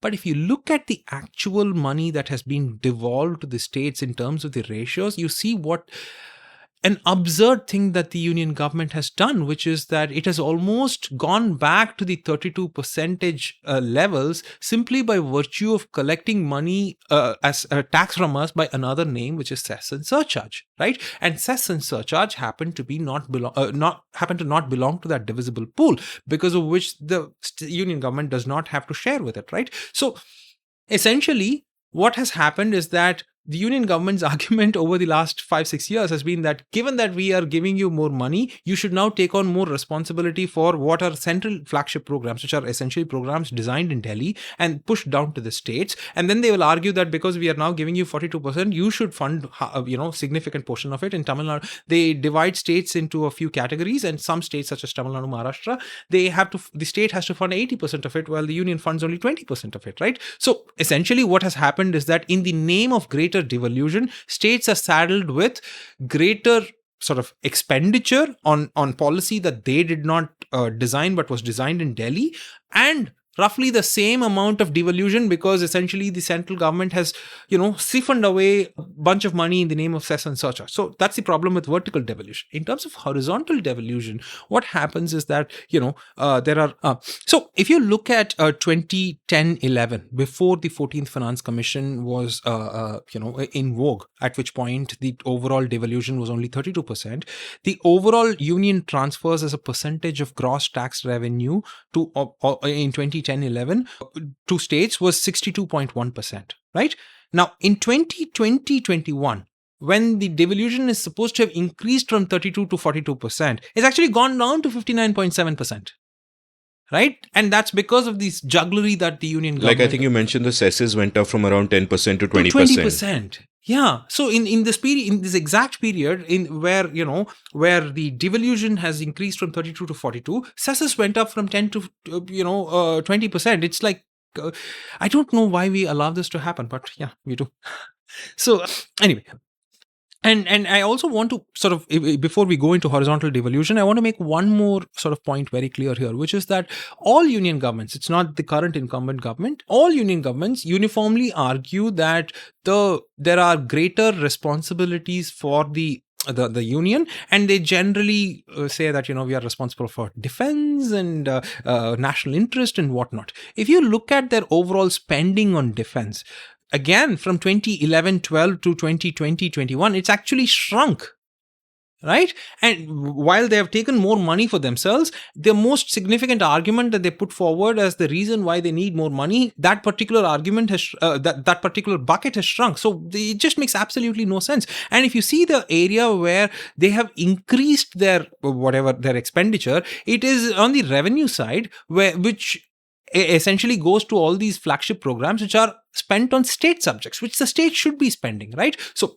that is the problem. In other words, what the union government has done is that it has siphoned off more funds for itself to come up with new schemes to spend on state subjects. Because at the end of the day, when a politician from Delhi comes to your constituency and asks you for votes, if you see in the last 20, 30, 40 years, increasingly what they've been doing is they don't argue about what are central subjects. Instead, they argue about what are state subjects. You would have seen the Prime Minister of this country, no less, coming and saying that, I'll give you clean streets or, whatever, better schools. These are all state subjects. Why is the Prime Minister talking about that? But to be fair to him, it is not, if there are an absence of schools and, there is a politician who's coming and saying that, people are not going to be such enlightened voters that they're basically going to say, hey, you know what, that is not your subject. You're not supposed to talk about it. Therefore, I'm not going to vote for you. People will listen to any politician who's sort of, it seems is listening to them, right? So there was this perverse incentive for the center to usurp more and more of this fiscal space from the state towards itself. And politicians who are good at it do that, right? With like very little cost to them, right? And so before you go into horizontal, let me kind of drill down a bit to make sure I've understood it correctly. And at one point you write over here, when you're talking about the vertical imbalance, the union government currently receives roughly 2/3 of all the tax revenue raised, while being responsible for just over 1/3 of all expenses. Even those expenditures, for the most part, are in areas that are either explicitly state subjects or areas the union usurped from states. The union spends a rather small ratio of its overall expenditure on the core functions of the union government, such as defense and foreign affairs. And elsewhere, you've kind of detailed out how low these are. And then you write, the states, meanwhile, are responsible for close to 2/3 of all expenses, while they receive only 1/3 of the revenue directly. That is, the revenue capacity and fiscal responsibility aren't evenly matched between the layers of government. And that these centrally sponsored schemes where it is getting money from the center to spend the money according to how the states want. For example, a state could ask a southern state like Kerala to do something to increase caloric intake among its people. That is part of the 1/3 it's receiving, right? Exactly, right? And that is the significant problem, which is that not only is it that you are receiving money, which is, well, the quantum and the way in which you're receiving it is problematic, you're also receiving it tied to a certain policy which is antithetical to your own progress. Exactly. Right, and which is the reason why elsewhere in the book I basically call southern states as being in a bind of becoming a vassal state. It's precisely this reason, which is that you do not have control of your taxes, nor do you have control of policy. So I have another question for you. Let's say in this hypothetical and really simplistic example of a centrally sponsored scheme to get people's caloric intake up, right? Is the central government imposing that on the states and making sure that they crowd out the fiscal space or a particular amount of money only has to be spent for that? Are they doing that because of a mistaken paternalistic way of thinking where they simply do not have the imagination to think that Keralites will have different problems from, say, MPites or Biharis? Or is it that there are incentives driving them for that even though they know it's wrong policy? I would imagine it's the latter. Politicians are smart people, right? They resort to incentives. So what could those incentives be? Like if you're giving some money to Kerala anyway, why not just tell them that fine, take the money and use it for what you want instead of for saying, no, implement our program? Because if you're you want to usurp power for power's own sake, which makes you more powerful. So leave that aside. But if you're if you're running a political party in India, you want to make sure that the Indo-Gangetic plains are in your sort of column, so to speak, right? That's the way you win elections in this country. And therefore, let's say, if you want to increase calorific intake, which is the priority of those regions, the prime minister goes and says, I am going to feed you because not on my watch is there going to be hunger. It's a fantastic speech. And therefore, what does he do? He asks his bureaucrat to basically, so somebody in Kerala basically says, hey, but you know what? We do not want that. The bureaucrat will basically say, do you want the money or not? Right? Like it feeds into two things, right? One is it feeds into this ability of the government to sort of say, you know what, I'm going to solve your problems. Two is it also feeds into this notion of one nation, one fill in the blank. So so just to kind of refine my question a little bit, like one, I got to point out that their slogan "na khaunga na khane dunga," goes against the whole notion of increasing calorific intake. But let that be.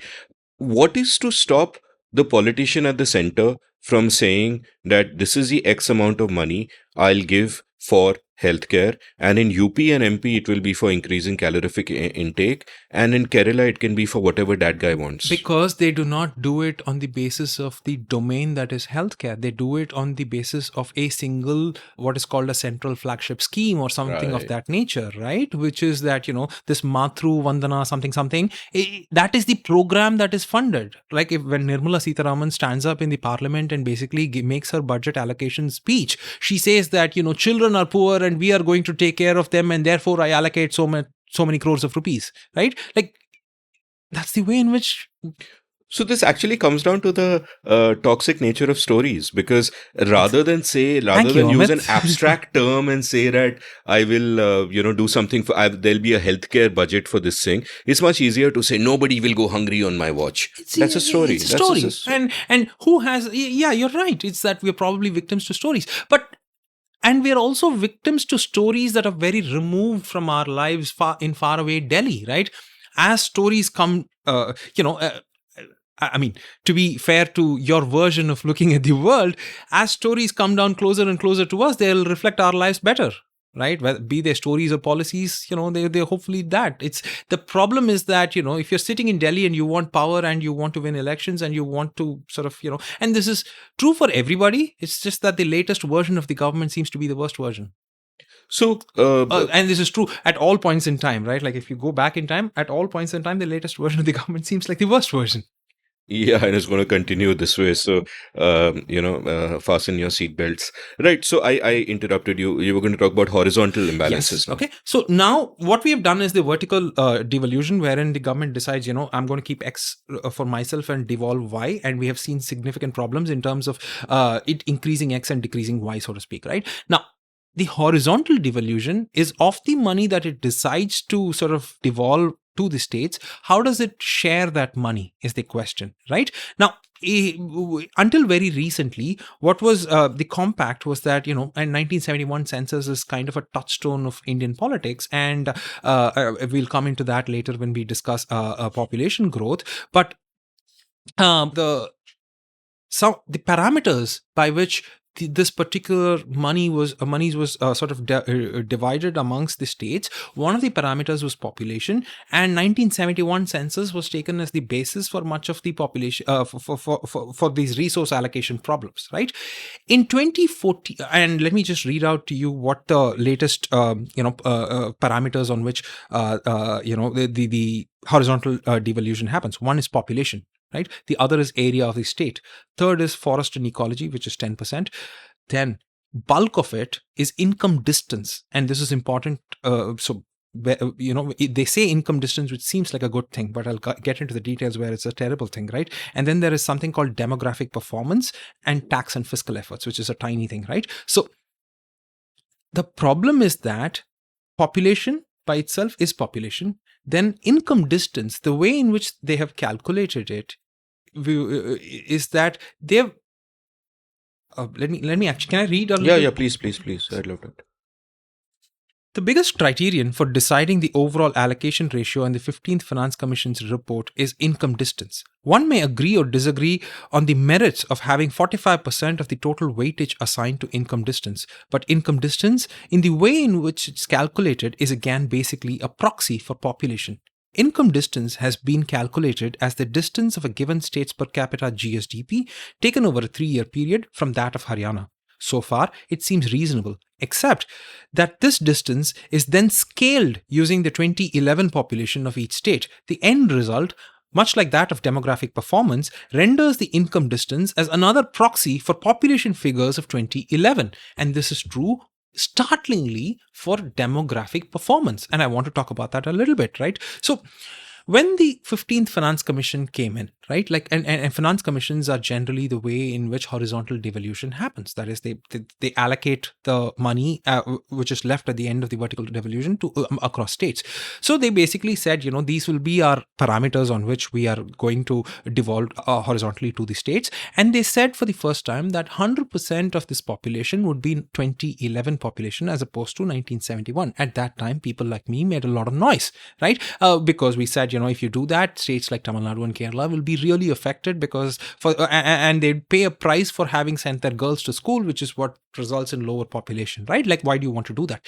At that time, people in government basically said, okay, we will, because a lot of us made noise, they said, we will add a factor called population performance as one of the ways in which we calculate this. And that will give an incentive for states like Tamil Nadu and Kerala. But when the government of India says that, you take that at face value in good faith, right? You assume that they're saying in good faith, so you take that. Except when the actual report came out, this demographic performance was a shocker of sorts. And can I read that? Yeah, please. The weightage the Finance Commission assigned for population and demographic performance when one reads the main report looks like a reasonable compromise. Assigning 15% weightage to 2011 population data, but assigning 12.5% weightage to demographic performance sounds like a good way to counteract the demographic divergence of the last half century among states, for example. The annexures reveal why this isn't much of a balancing act at all. The twist lies in what the Finance Commission has used for calculating demographic performance. It has taken the inverse of TFR in 2011 and multiplied that with the population figures of 1971. In other words, the parameter that was explicitly supposed to be about population control has been scaled against absolute population figures. The result is the very criterion supposed to reward demographic performance and punish lack of population control measures gives states with the highest populations in 2011 the maximum scores based on those very factors. Uttar Pradesh, the state with the highest and with the largest population and above replacement TFR still scored the highest for demographic performance. This defeated the very purpose of introducing that metric. So, what they have done is essentially so you do 1 by TFR, right? TFR is generally a number, so it's basically the number of children the median woman gives birth to, right? So that's going to be a number between 1 and 3, right? So if you have 1 by 2 or 1 by 3, that's a number of, let's say, 1.5. 1 divided by 1.1 or 1.5, somewhere around that, right? That number is going to be a small number of about 0.5 or 0.6 or something. If you multiply that with the population of Uttar Pradesh, which is 200 million, it's a simple law of arithmetic that the larger number will just enormously overpower the smaller number, right? And like, why did they scale it? I don't get it. And they sort of put this in the annexures of the report, right? Assuming that nobody would read it, I guess. I don't know. So if you, in the end, this is my problem with the horizontal devolution, right? So in the end, if you look at it, close to 75% of the weightage given to all horizontal devolution factors are essentially either actual population or proxies of population, right? And therefore, what happens is that like in the earlier thing that we discussed, which is that, most of us pay our taxes to the union government and want the union government to devolve it back to us. But what happens is that the union government essentially devolves it back on the basis of population, and states which are actually economic power centers are states with a lower population and a population that is growing even slower, right? And therefore, it adds to this idea of the vassal state that we spoke about earlier. Consider the state of Telangana, for instance, and consider the state of Uttar Pradesh. Uttar Pradesh is 4 times the population of Telangana. And if you use this particular metric, essentially what you're doing is you're transferring money from Telangana to Uttar Pradesh. There's no other way of looking at it, right? Now, in a federal union, this is a reasonable thing to do, right? And most other federal unions have some version of this. But the problem is that in the Indian context, what happens is Telangana itself is it's not Sweden. It has a large number of poor people on its own, within its own state, and it has to feed them, etc. But more importantly, it has absolutely no control over its own taxes, right? It is imposed by somebody else. And people of that state pay into that taxes, and those taxes are sent elsewhere. And in Telangana's case, why I pick up Telangana is if you look at the difference between the overall central transfers that a state that the union has and the state's own taxes in order to meet its own budget for the state's budget, Telangana has the maximum difference. In other words, the state has to tax its own people twice over in order to meet its own budgetary requirements. That is the problem. Let me read this bit out just to make the figures stark, where at one point you write, quote, consider Telangana. The state's own tax revenue was 7.7% of its GSDP for 2021, while central transfers accounted for only 2.5% of GSDP. That is, a state received so little from the union that it was forced to tax its citizens at the state level. In contrast, Bihar got 31% of its GSDP as central transfers for the same period. So 7.7% versus 31%, and it's just nuts. Let's talk a bit about the demographic issue. You have a whole chapter on population, and that's got many aspects to it as sort of being, a source of different kinds of problems. Now, one familiar rant I kind of go down on quite often on the show, which doesn't contradict anything in your book, is kind of orthogonal, is about how the whole focus on population as a problem was so kind of problematic. This common thinking that every problem that we have with governance was ascribed to population, and it was thought that overpopulation is a bad thing. And as we have seen from history, as I keep pointing out, that population density is a great thing. People are brains, not stomachs. The clearest indication of that is the most prosperous parts of any country are its cities, which have the greatest population density. You also pointed out how in the US and in Germany, you see disparity between states, nowhere near the same extent as in India, but you see disparity between states, but the states that are well off are the ones with population density. Now, that's not quite the case in India. And one reason for that, and there are a variety of reasons for that, but one basic fact that accounts for that is that poor people have more children. That as you grow up the ladder of prosperity, you simply have less children. A great example of that is the effect of having girls in schools, for example, where at one point in your book you write, quote, keeping girls in schools is the greatest force multiplier for improving development outcomes. Education among girls is the most significant variable correlated with low fertility rates worldwide. It also results in a higher female labor force participation rate. Moreover, if and when an educated girl does become a parent, her own children will almost certainly be as educated as she is. It produces a virtuous cycle of fewer newborns who have access to better basic health services, better education, and higher per capita income.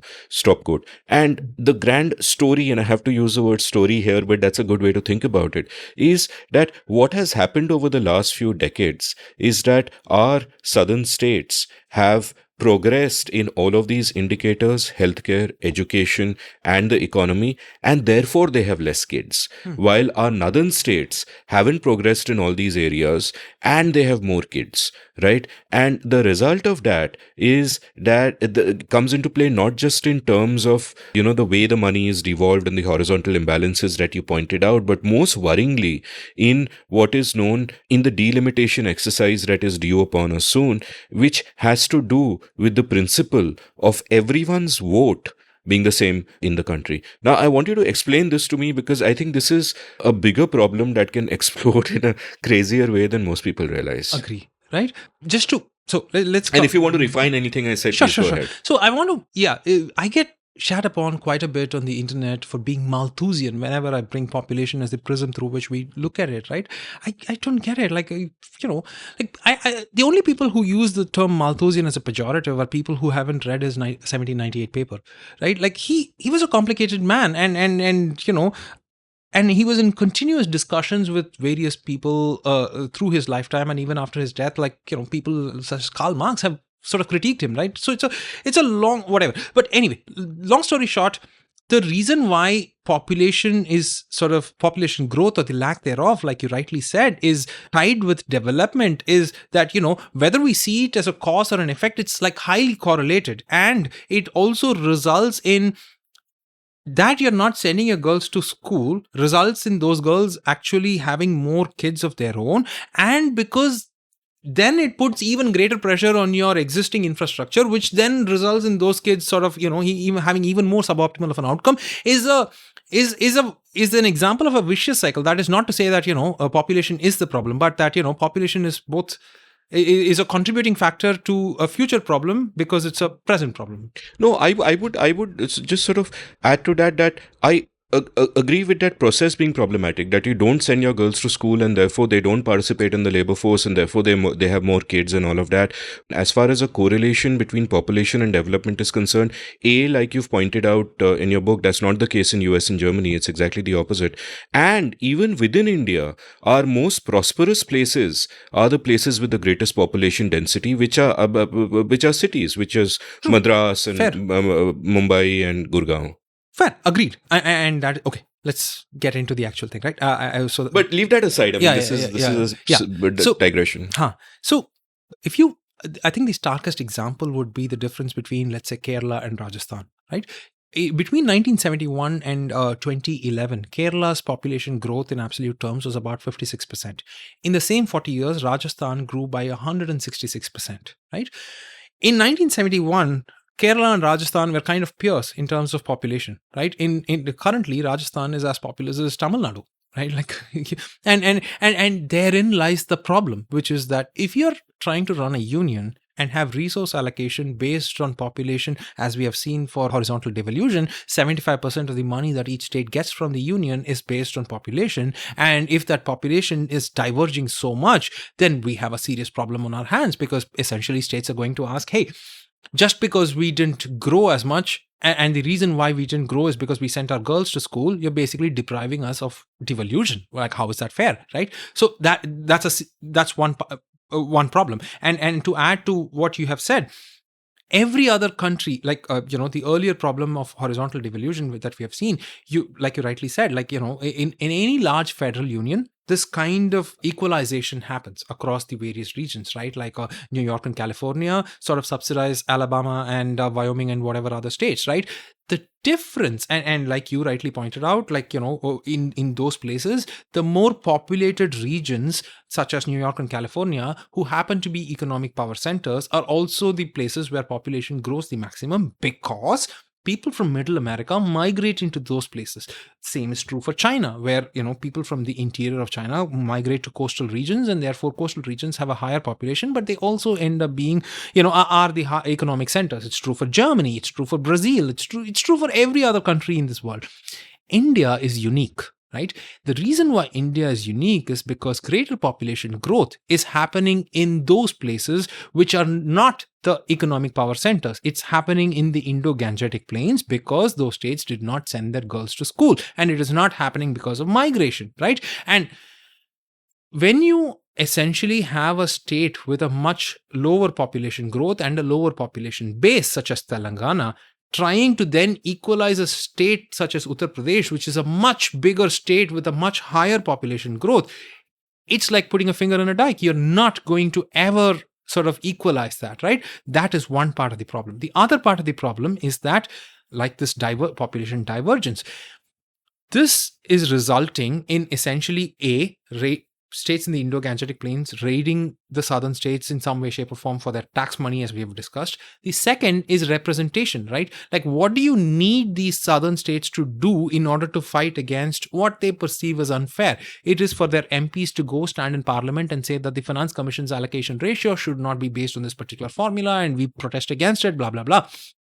It is at this point, when MPs are most important, that we stand at the precipice of what is going to be the sort of the impending disaster that delimitation is, right? And let's look at what delimitation is.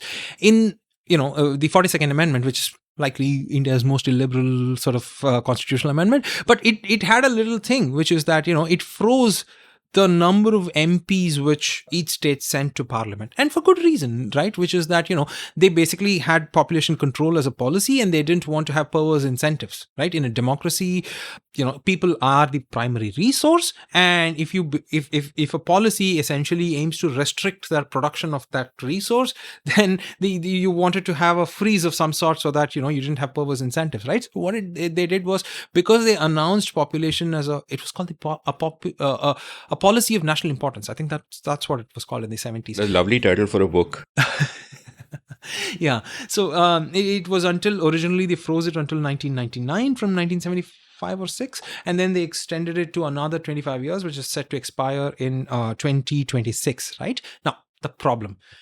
Every other country in the world, after its decennial census, sort of redraws the boundaries of its constituencies based on the latest population, and therefore some states gain, some states lose. It's true in the United States, for instance. After the most recent census, Texas gained a bit because it's been a recent population center, right? Now, that's fair. The problem here is that because in those countries, like we have discussed, the economic power centers are also the places which are gaining population because of migration, whereas in India, because like we have discussed, it is not migration but fertility rate that is driving population growth.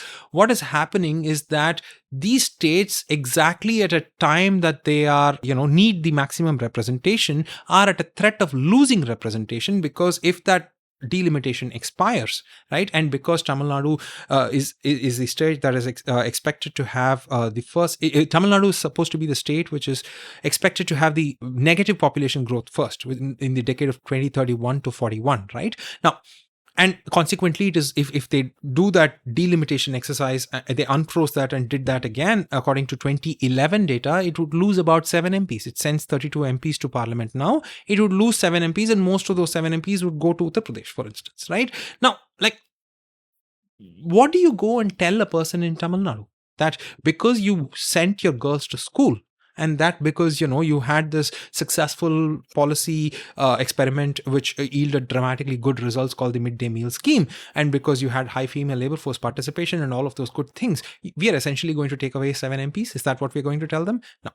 That's one side of the argument, right? The other side of the argument is, it's also not pleasant for somebody from Uttar Pradesh. And I do this calculation and show that, which is that, my vote is in what is South Madras, and if you do the probability of impact of my vote on electing my MP versus a person in Guna somewhere in Madhya Pradesh, right? My vote is 40% more powerful compared to that person. So if we extended this freeze for another 50 years, essentially what we would end up creating is that we would create a second-class citizen of people in the Indo-Gangetic Plains. Would we want that? People whose votes are not valid as my vote is? We don't want that either, right? Like the foundational idea of a democracy is one person, one vote, and all votes are counted equally, right? So this is that, there are no good solutions to this, right? Like if you, like a solution that political scientists have often put forward is that what we can do is that we will increase the number of MPs that from the Indo-Gangetic Plains or states with high population growth, but retain the MPs of southern states in particular, which have experienced low population growth. Like, that's the first solution by a different name, because at the end of the day, what is an MP? An MP votes on our behalf in parliament, right? Like, it's a zero-sum game inside parliament because they all vote, right? And therefore, this is not going to solve anything. So essentially, the problem comes down to two choices then. Do we want to punish southern India for its success, or do we want to sort of, end up with much of North India being second-class citizens? Neither of which is a good solution, right? Which is why what I argue is that we need to devalue what is at the prize at the end of this race, right? Which is power in Delhi. If you reduce the value of that power, it's an automatic solution. Instead of trying to solve this essentially intractable and unsolvable problem. Yeah, beautifully put. And I'll read out a couple of passages from you with the numbers, which kind of drive home what the difference really is. At one point, you're talking about the 2011 census. You write, quote, "Consider Uttar Pradesh. The state's population, according to the 2011 census, was 203 million. It has 80 MPs representing those 203 million people in the Lok Sabha. So each MP represents over 2.5 million people. In the case of Tamil Nadu, its 39 MPs represent 72 million people. That is, each of his MPs represents 1.8 billion people. So 2.5 versus 1.8.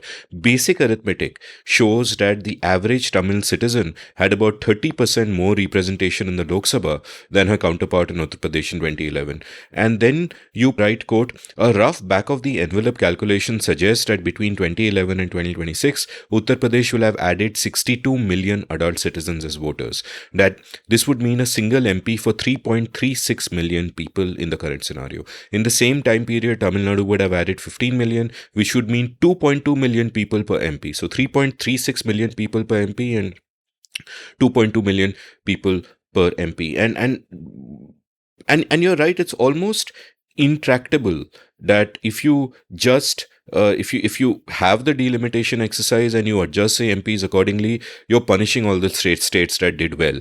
In fact, you're punishing them so badly that any party that then wins the Indo-Gangetic Plain has won India. Exactly. You really have effectively no say in the matter. Exactly.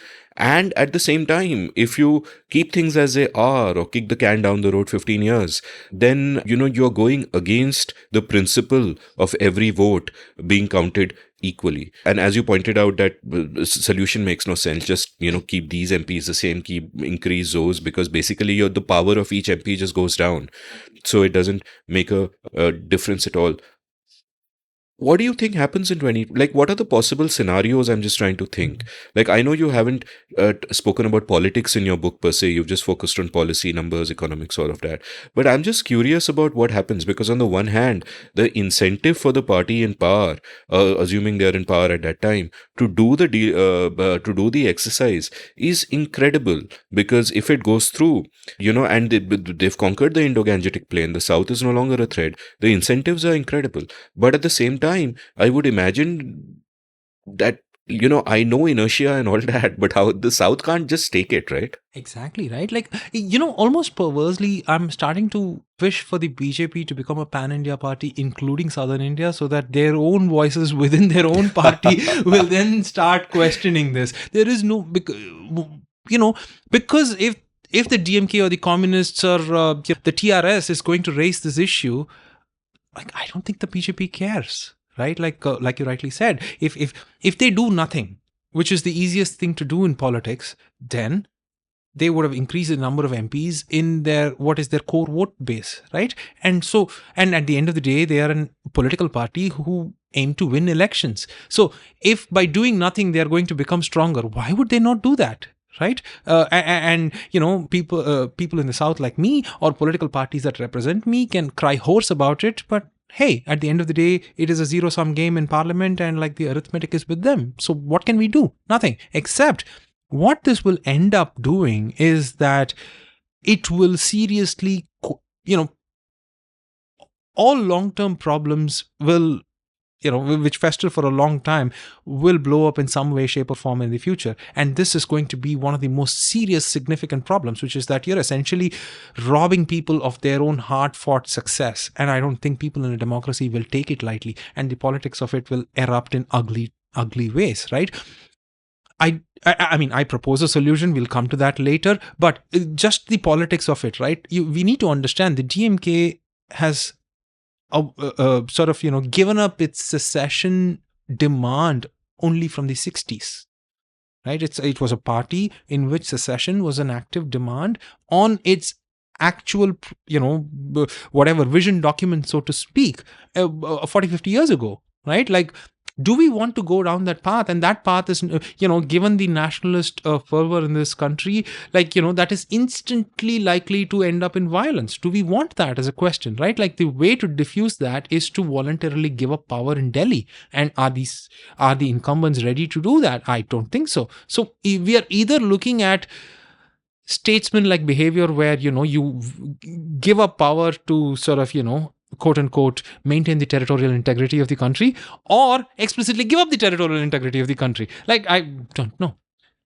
Yeah, no, sometimes, I think that we normalize the present so much that we think that it is etched in stone. Like, how long have nation states been around? Like, this particular map of India, it's what, 75, 76 years. It's a blip. We take it for granted. We assume it will always be like this. But surely the world can't look the same like 100 years from now, right? And perhaps you shouldn't take it for granted. So at one point you have this passage where you write, one simplistic, risky, and often unviable option that has been considered in the past in this country and in several other countries too is a politics of explicit cessation that often hardens stances on both sides and descends into violence. It's a high-risk option that probably isn't a good solution in the first place. Divergence within a large system is a symptom of structural flaws. A simple realignment of the map with the same structure of governance is likely to yield the same problem downstream in two countries instead of one, even if the cessation magically did not descend into violence. Stop quote. So for those people who suddenly started paying attention because they heard the word cessation, what Nilu is saying is that it is impractical. Do not do this. However, while you are saying do not do this, you are also coming up with interesting ways of thinking about the problem. So let's kind of, talk about the last section of your book. And I know we've skipped over parts of your book. There's a wonderful part where just as you talk about how on health and education indicators the South states are so far ahead, you do a similar thing for general economic indicators. You use agriculture also as a metric. I'll encourage people to just read the book. Let's sort of talk to the deeper first principles thinking on, systems of government. And tell me how you started thinking about this. Like, just take me through your thought process. And right. So when I was thinking about why these problems exist in the first place, right? Like, what is the fundamental problem that we have with this government? It is that the government is supposed to be a representation of, of me and my ilk, so to speak, in my local, whatever, constituency or geography or whatever. And if there was good transmission efficiency and we got the policy that we wanted implemented for us, none of these problems would exist, right? Like if we wanted, for instance, and when I say policy, it includes policy outcomes in areas such as health, education, etc. It includes tax policy, right? If we are taxed like the people in my constituency want, and if that tax money is spent on us in the way in which we want, that is the definition of a good democratic government. And when that happens, it means that the will of the people has high transmission efficiency, right? Now if you look at India and the way in which elections are run, and if you do simple calculations, it becomes very, very clear that the transmission efficiency of the will of the people is practically zero. Right? The reason for that, as you discussed, is that, our constituencies are too big. They are, between 2.5 and 3.5 to sometimes 4 million people is the size of a small European country, right? One constituency in our country is the size of a small European country. And within that constituency, like, at wherever we are, like, I don't know, this is some part of Bombay constituency. Andheri West, I don't know what the constituency is called, but I think must be some northwest kind of thing. Right? Now, there is no way, like, there's a wonderful theorem, Arrow's theorem, which basically states that, it is impossible for your MP to reflect all your policies on a one-to-one basis. It's just mathematically impossible, right? Now, forget that. Even if there is perfect alignment between you and your MP, even though it is mathematically impossible, he or she cannot then go on to Parliament and vote as he or she deems fit, or you tell her to vote, right? Because they are governed by their party whip, right? So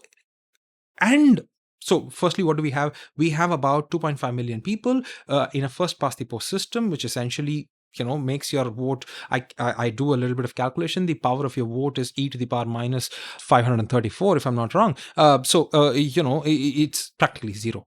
And on top of that, your policy alignment with your MP is again impossible given the way in which Arrow's theorem works. And even if it does, on top of that, that person has to vote by the way in which their party says, and then they go, and because of their these transmission efficiencies losses along the way, each time that the MP votes in Parliament, there is this multiplier effect of the transmission loss, and therefore your policy, the effect of your vote on policy is practically zero, right? Now, therefore, it seems that the way to improve our democracy and the way to improve the way in which we govern ourselves in self-government and whatnot is a way to improve the transmission efficiency of our votes. If we were to magically arrive at a system which did that, we would have solved much of these problems. It doesn't, like the devolution or whatever delimitation, all of these would magically solve themselves if we solve this transmission efficiency problem. Now,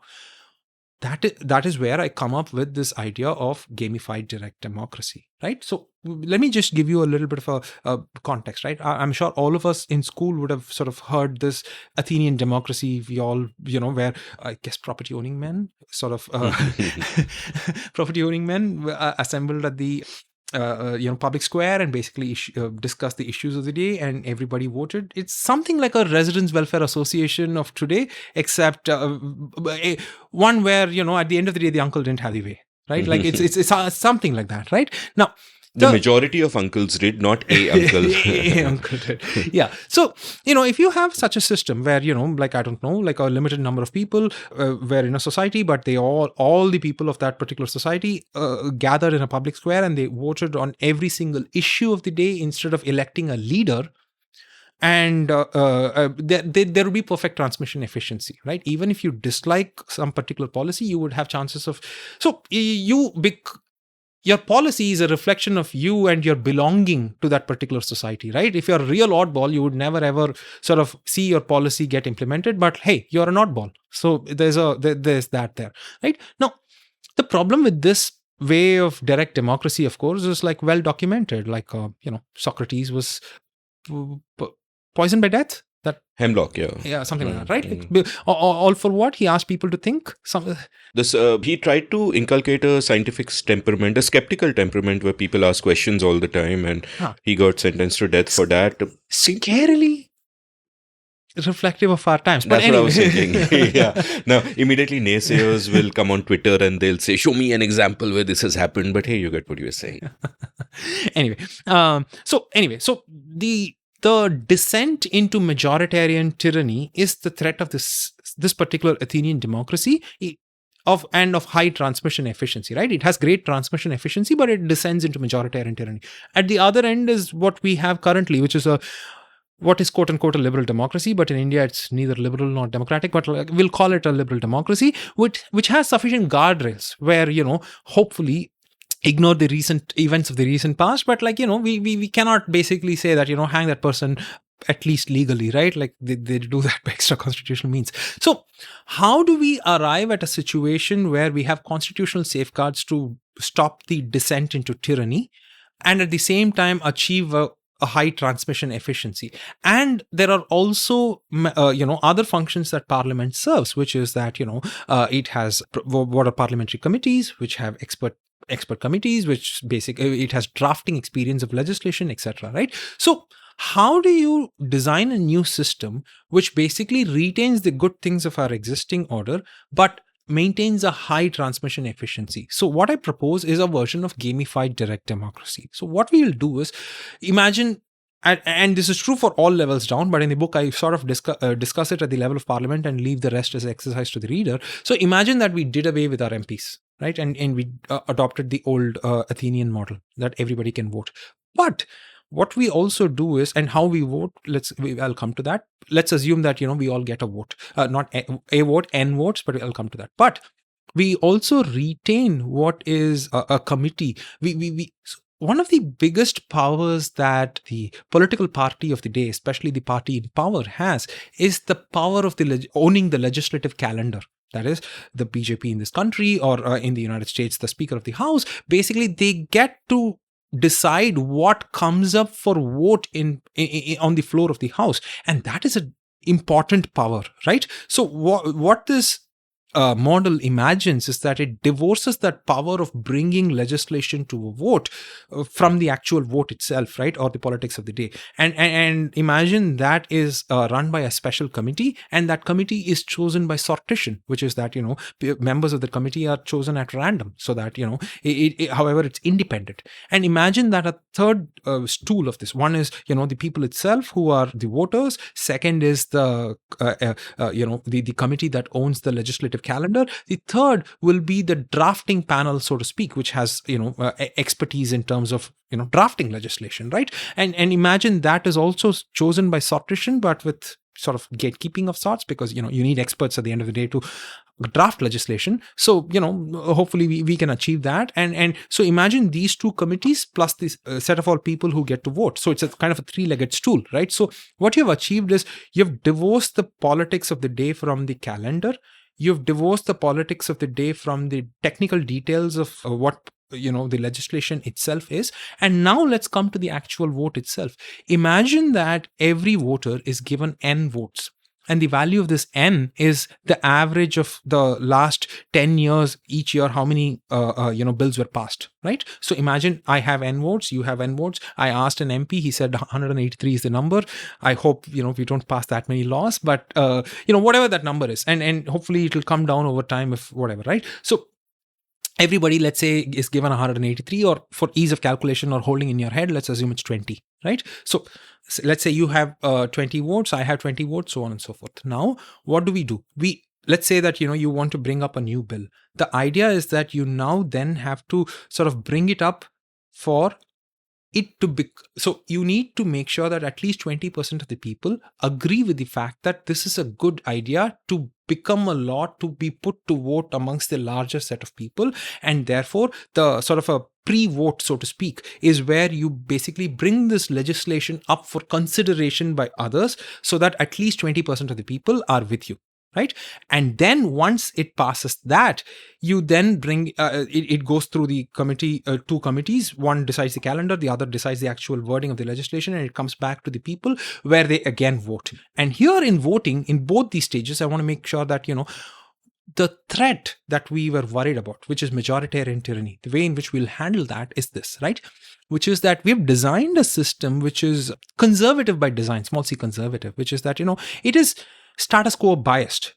And and any change is very, very difficult to achieve in the way in which the voting system is done. And once it's done, it's very difficult to undo it. And the way in which we do this is, firstly, you have to first convince 20% of the electorate to basically even bring this up. And the way in which we sort of privilege status quo is by this, right? If you want to vote yes, you get to use only one vote. If you want to vote no, you get to use all your n votes, right? And if you vote yes and it becomes law, your value of n becomes n minus 1. Whereas if you vote no, right, you retain your votes to be n, right? In other words, if the law that you did not want did pass, then those who did use their vote to pass the law in future will have lesser of an impact on society, whereas you retain your old impact. And therefore, whatever you want to change the world right now, you have to be prepared for your opponent to change the world in his image in the future, when you will be weaker, right? And whenever there is a no, he or she gets to use all their might, and people can band together and use all their might to stop anything that you want if they think it is in other words, when will that happen? It is only when minority gets threatened that they will use all their n votes to stop something from happening, right? So that way, it is tending towards a status quo bias with a conservative system design. So if you do this, what will happen? Let's take an example, right? So consider the budget that Nirmala Sitharaman passed, which has been like our sore point of contention, which is that, the center usurps all of these things. It puts it under central flagship schemes. The budget that she presented last week or week before, about 4.56 or 57 lakh crores of rupees is for what are central flagship programs, right? And most of these central flagship programs are essentially state subjects, right? And like we have discussed the problems with these, no rational person in either Tamil Nadu or in Kerala or in Maharashtra or in Punjab is ever going to agree it is not in their interests, right? Now, what will they do? They won't vote for this. If they don't vote for this the system is stacked towards a no as opposed to a yes, they will always win in terms of a no, right? So she cannot pass it at the level of Delhi. So what will happen, like the government in Delhi will just not be able to pass all of these national centralized overarching schemes. And therefore, the hope is that if the central government is not able to do that, right, it will naturally devolve downwards, right? And the other side of the token, therefore, is if taxation. Just like they are unable to do the expenditure side of what they want to do, they won't be able to do the taxation side as well. And therefore, that too will devolve to the lowest common denominator, right? And therefore, it will result in orderly movement down with a status quo bias so that we don't descend into chaos, but achieve radical decentralization. Right? And this is at the level of, what is the parliament. But you can imagine this at the level of state governments. You can imagine this at the level of your city governments. You can imagine this at the level of your residents' welfare association, right? So this is a systemic idea to achieve radical decentralization without what is representative democracy, because representative tells stories and I don't like stories. Yeah, no, beautiful way to kind of end this. It's like, a guitarist has this long guitar solo and he ends at just a perfect point where you wonder like how the hell is he going to, come to a neat conclusion with this. So well done for that. And I will also tell my listeners that Mr. Nilakanthan here has actually tried to convince his Residents Welfare Association to bring about gamified direct democracy in the RWA, and the uncle shouted him down more or less, yes. Right? So a couple of points in what you said earlier, which I want to underscore for the listeners, and then I'll sort of go on to the next question, and which is that a big part of the transmission loss is, of course, as you pointed out, just a scale that you have one MP for so many million voters. Like, how the hell are you going to get anything through? But the other is something that multiple guests of mine have spoken about, and I'll link those episodes. Barun Mitra, M.R. Madhavan have spoken about it, which is the anti-defection law. What the anti-defection law did was that it forced all MPs to vote with the party whip. And that basically means that MPs cannot show their independent discretion or voice their own views in parliament. They are not allowed to. So you could actually run parliament from an Excel sheet, which basically means that for the purpose of our democracies, MPs actually don't exist. It's just a game that is kind of played.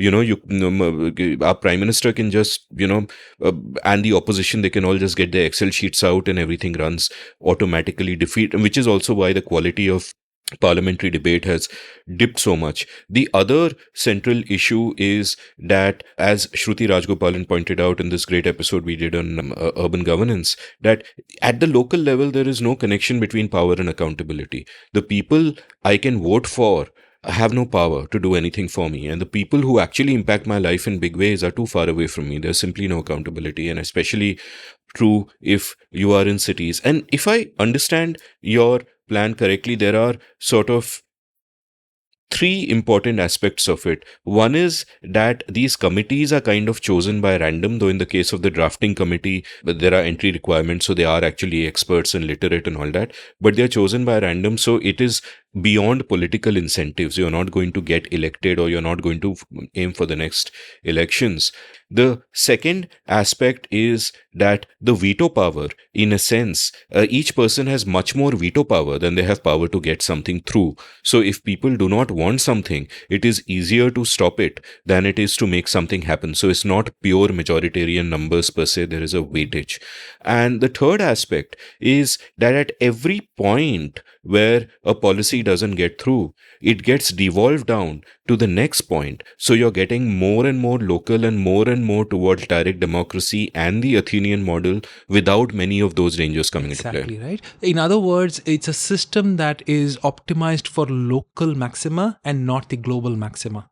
It's a Yeah, brilliant. Sounds sort of great to me. And I was just, as an aside, I was taken by the phrase of conservative in means. And, I often think of the leaders I really admire from our freedom struggle. And I think of, like, my heroes are really that generation of Gokhale, Ranade, Agarkar, those guys. And I often think of them as liberal in their ends, but conservative in their means. And I think that is really the only way you can move society forward. If you are, if you're not conservative in your means, and I have a discussion on the book exactly on this, which is that it is anti-democratic. You don't, like, it's a terrible way for this is something that a lot of my friends have asked me, which is that, hey, at the end of the day, if you really do this, let's say that, a majority of people do not like, their pet preference, let's say trans rights or whatever, right? Now, there are two things. One is, at its worst, this will descend into what we currently have. Right, at all points in time, it's either better than or equal to what we have in terms of its outcomes. Right now, let's assume that we are at its worst and it is equal to what we have, and let's say the majority of people, just like now, are against this pet idea that you think is progressive and enlightened and whatever. The point of a democracy is not achieving optimality in outcome. Right, the point of a democracy is the representation of people's will, and if people end up being bigoted, let their governments reflect that, and if they are truly bigoted, there will be a cost for that. And the representation of people's will in government is a mirror to us. We don't want to change what is in the mirror. We want to change ourselves, right? And hopefully with education, that is what the idea of enlightenment is, right? Like with education, we improve ourselves so that we improve our image in the mirror. You can't get like a new image in the mirror and imagine that we have improved. Yeah, very well said, and that's of course a democratic angle, but there's also the Republican angle, as it were, where ideally what a republic should do, I don't think a republic does it well enough, is protect the rights of everybody anyway, but protect against government overreach. But let that pass. So I have a broader question. I'm very struck by the term transmission efficiency, and I'm going to think aloud a bit. And I'm going to think aloud by thinking about other domains in which this can apply and in which the world is changing rapidly. For example, I think of the creator economy, right? Back in the day, in the 90s, if I'm a creator, say I'm a writer or a filmmaker, I can't reach my audience directly. I have to, if I can write to Times of India, sell them an article, I'll be restricted by format, news cycle, form, etc., all of that. And I have to go through gatekeepers and subscribe to a particular, right within a conventional band of thinking. And I have no direct connection with the reader. What the Times of India is doing is that it's aggregating eyeballs, selling advertising, and I get a tiny chunk of that. Now, today, a way in which that has changed is that creators are getting closer and closer to capturing that value directly. You don't need Times of India and don't need to be bound by form or anything. I mean, imagine a mainstream radio house would never buy my 5-hour podcast, right? It would never exist. I would never discover the niche or create the niche, as it were. And what has happened is that I think that what is perfect transmission efficiency? Perfect transmission efficiency is, let us say that I read something you write, and even if I'm reading it on the internet and the article is free, I am paying for it because time is money. And I would not mind transferring some of that value to you, but I can't, because those mechanisms don't exist. Now, the mechanisms back in the day were these incredibly clumsy mechanisms like your Times of India, or like your television channel, which is selling advertising and all that. Today, mechanisms have become somewhat better, where people can pay me directly, and they do. People can buy products directly from me, like my writing course, and so on and so forth. So those mechanisms have become better for creators across the board. So you have better transmission efficiency. And what has happened here is that there is a lag. that the old technology, as it were, is not relevant anymore and the mainstream is crumbling. But due to either a failure of imagination or whatever, something new hasn't yet come up to take its place, but it is inevitable that at some point it will, and transmission efficiency will be better. And I'm wondering if this has a parallel across everything.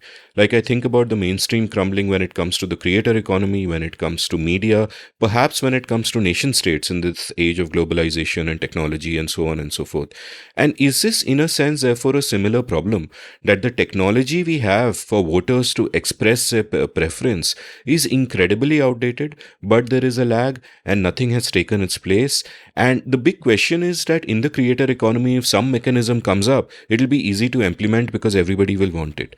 But within this domain, it'll be incredibly difficult to implement because people who are in the system right now will never allow it to happen.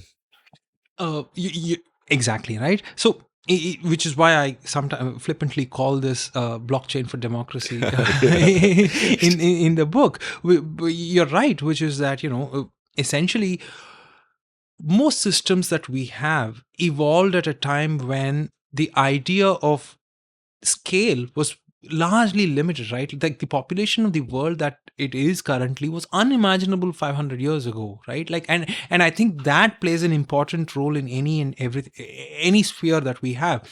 And then we have this enormous ability now for decentralization, given that, the basic plumbing, which is the number of people that there is, has exploded. And two, that, we now have the technology to sort of quote unquote decentralize and put it on a blockchain, so to speak, whether it be democracy or it be, your podcast or anything, right? Like, we are operating with a technology that was for an era that was 500 years ago. And I think we need to update ourselves. And this is one, I imagine one way to do this, because it allows, like you said, for peer-to-peer interaction.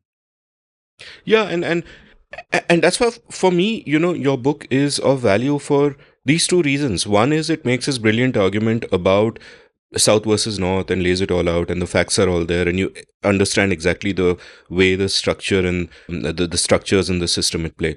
But the other also is, I think it's sort of a starting point for a particular kind of thinking about how we can change this. Like, I'm sure that even you will think a year later differently of gamified direct democracy than you perhaps do now. It keeps evolving. Hopefully, there'll be more people who will be thinking along with you. And that is the hope, right? Like, what the system does is it allows for people to continuously evolve. Which is what I argue somewhere in the book as well, which is that, the point of a democracy is to allow for all change at all points in time to sort of change itself, right? Like, and if the idea of a constitutional amendment now versus a change in a gamified direct democracy, I would argue that despite the latter being status quo biased and having conservative means, it will actually achieve it better, more efficiently, and even quicker, because it devolves into the lowest layer, whereas a constitutional amendment does not do that natural devolution downwards to the lowest layer of government. And that is its greatest advantage, right? Like, if one place, just like we were discussing about states being laboratories of democracy, this will allow for 1 million such laboratories to happen, right? And because the authority devolves, and if one or two of these places get it right, for the others to either copy or like improve upon is like infinite. Fascinating, and I'm sure there'll be ongoing discussions around this. So, I've taken up enough of your time, and I'm realizing that you woke up at 4 a.m. So I'm feeling even guiltier for keeping you here for so long. So while I will of course encourage all our listeners to buy the book and read it in full. I think we've only scratched the surface of it. It's incredibly thought-provoking, especially the last section, and I think everyone should participate in that discussion. But let me end you with a customary question for all my guests. Mm-hmm. And especially because I planned to ask you earlier that what kind of fiction do you read? At one point you said that your friends often say that your fiction indicates you're not of this world and you're not of this place, rather. So what I ask my guests to do is recommend books, films, music, any kind of art at all, which they absolutely love and which they want to share with the world. It need not be on this subject or that subject, but stuff close to your heart. Sure. So The Walk by Robert Walser is one of my all-time favorites, especially it speaks to you, especially when you're seriously wondering about your place in the world and seriously traumatized, right? Tinkers by Paul Harding is another absolute favorite of mine. So Long, See You Tomorrow by William Maxwell, again, an absolute favorite of mine. Edward P. Jones, his collection of short stories, All Aunt Haggard's Children and The Known World, both of them are spectacular. The Slow Man by Kudzi, I really liked that. I have a recency bias, but okay. The Changeling by Kenzaburo Oe. Like, I really loved that. And it gave me an understanding of Japanese society that I did not have. Earthlings by Sayaka Murata, if I'm pronouncing that correctly. Yeah, that. Let's see. So the little nonfiction that I do read are kind of sort of related to my work. So Birth of a Theorem by Cedric Villani is another. It's a memoir of his Fields Medal winning work. I really like that. What else do I? Oh yeah, Gilead by Merlin Robinson. Yeah. And well, the one that I'm reading right now, which is If I Survive You by Jonathan Escoffery. I really like that. And then I really enjoy sort of reading Adam Gopnik, whatever he writes. So yeah, that. You're making me sort of mentally go through all my favorites. Music and films also. Music, like we discussed earlier, I'm not, I sort of music just, it seeps into me. I don't particularly go seek it. And much of what seeps into me is Carnatic music. So, yeah, that's mostly it. And that is when I'm in Madras. If I'm in the US, it's mostly jazz, and that's what seeps into me. Otherwise, Tiny Desk Concert of NPR is what I generally had at one point in time. But, I don't go seek it, and I'm not a connoisseur of it. Movies, I think we've already discussed Eraserhead, which I had a lot of trouble watching. But, I can't sit through an entire length of a movie. I enjoyed Donnie Darko, but otherwise I don't watch movies. Yeah. Wonderful. Thank you so much. I hope this is the first of many conversations. And what are you working on next? I am a data scientist by trade. And so I want to go back to my job and sort of see how gamified direct democracy sort of takes a life of its own. I want to see that happen. Right. I obviously like to dig more into data whenever I have time, but I've sort of, I want to go back to a life and see what happens, given that, we live in 2026 is not too far away, and I'm really worried about that. So I just want to see what happens. So something else that you also have lived experience of besides Indian democracy is life in a company. Do you think company structures are also sort of outdated, and is there disruption waiting to happen there as well? So that is an interesting question, right? Because in democracy, we take for granted that, some version of egalitarianism in a democratic sense is taken for granted, at least philosophically, if not in practice. That is not true for capital. And those pressures still exist, which is why you would see that, these pressures sort of burst more in areas of knowledge economy than in many other areas, simply because in knowledge economy, people, many of these entry barriers are often invisible, because of which people, people who work in tech like me imagine we have greater power than we actually do. But, I see this as a lot more complicated in work, in companies, than I do in democracy. Great. Thank you so much. This was great. Thanks for coming. Great. Thank you. I really enjoyed this. If you enjoyed listening to this episode, head on over to your nearest bookstore, online or offline, and pick up South vs. North, India's Great Divide by Neelakantha Naras. You can follow him on Twitter at Puram_politics. I'll link this from the show notes. And you can follow me on Twitter at Amit Varma, AMITVARMA. You can browse past episodes of The Seen and the Unseen at seenunseen.in. Thank you for listening to Amit. Did you enjoy this episode of The Seen and the Unseen? If so, would you like to support the production of the show? You can go over to seenunseen.in/support and contribute any amount you like to keep this podcast alive and kicking. Thank you.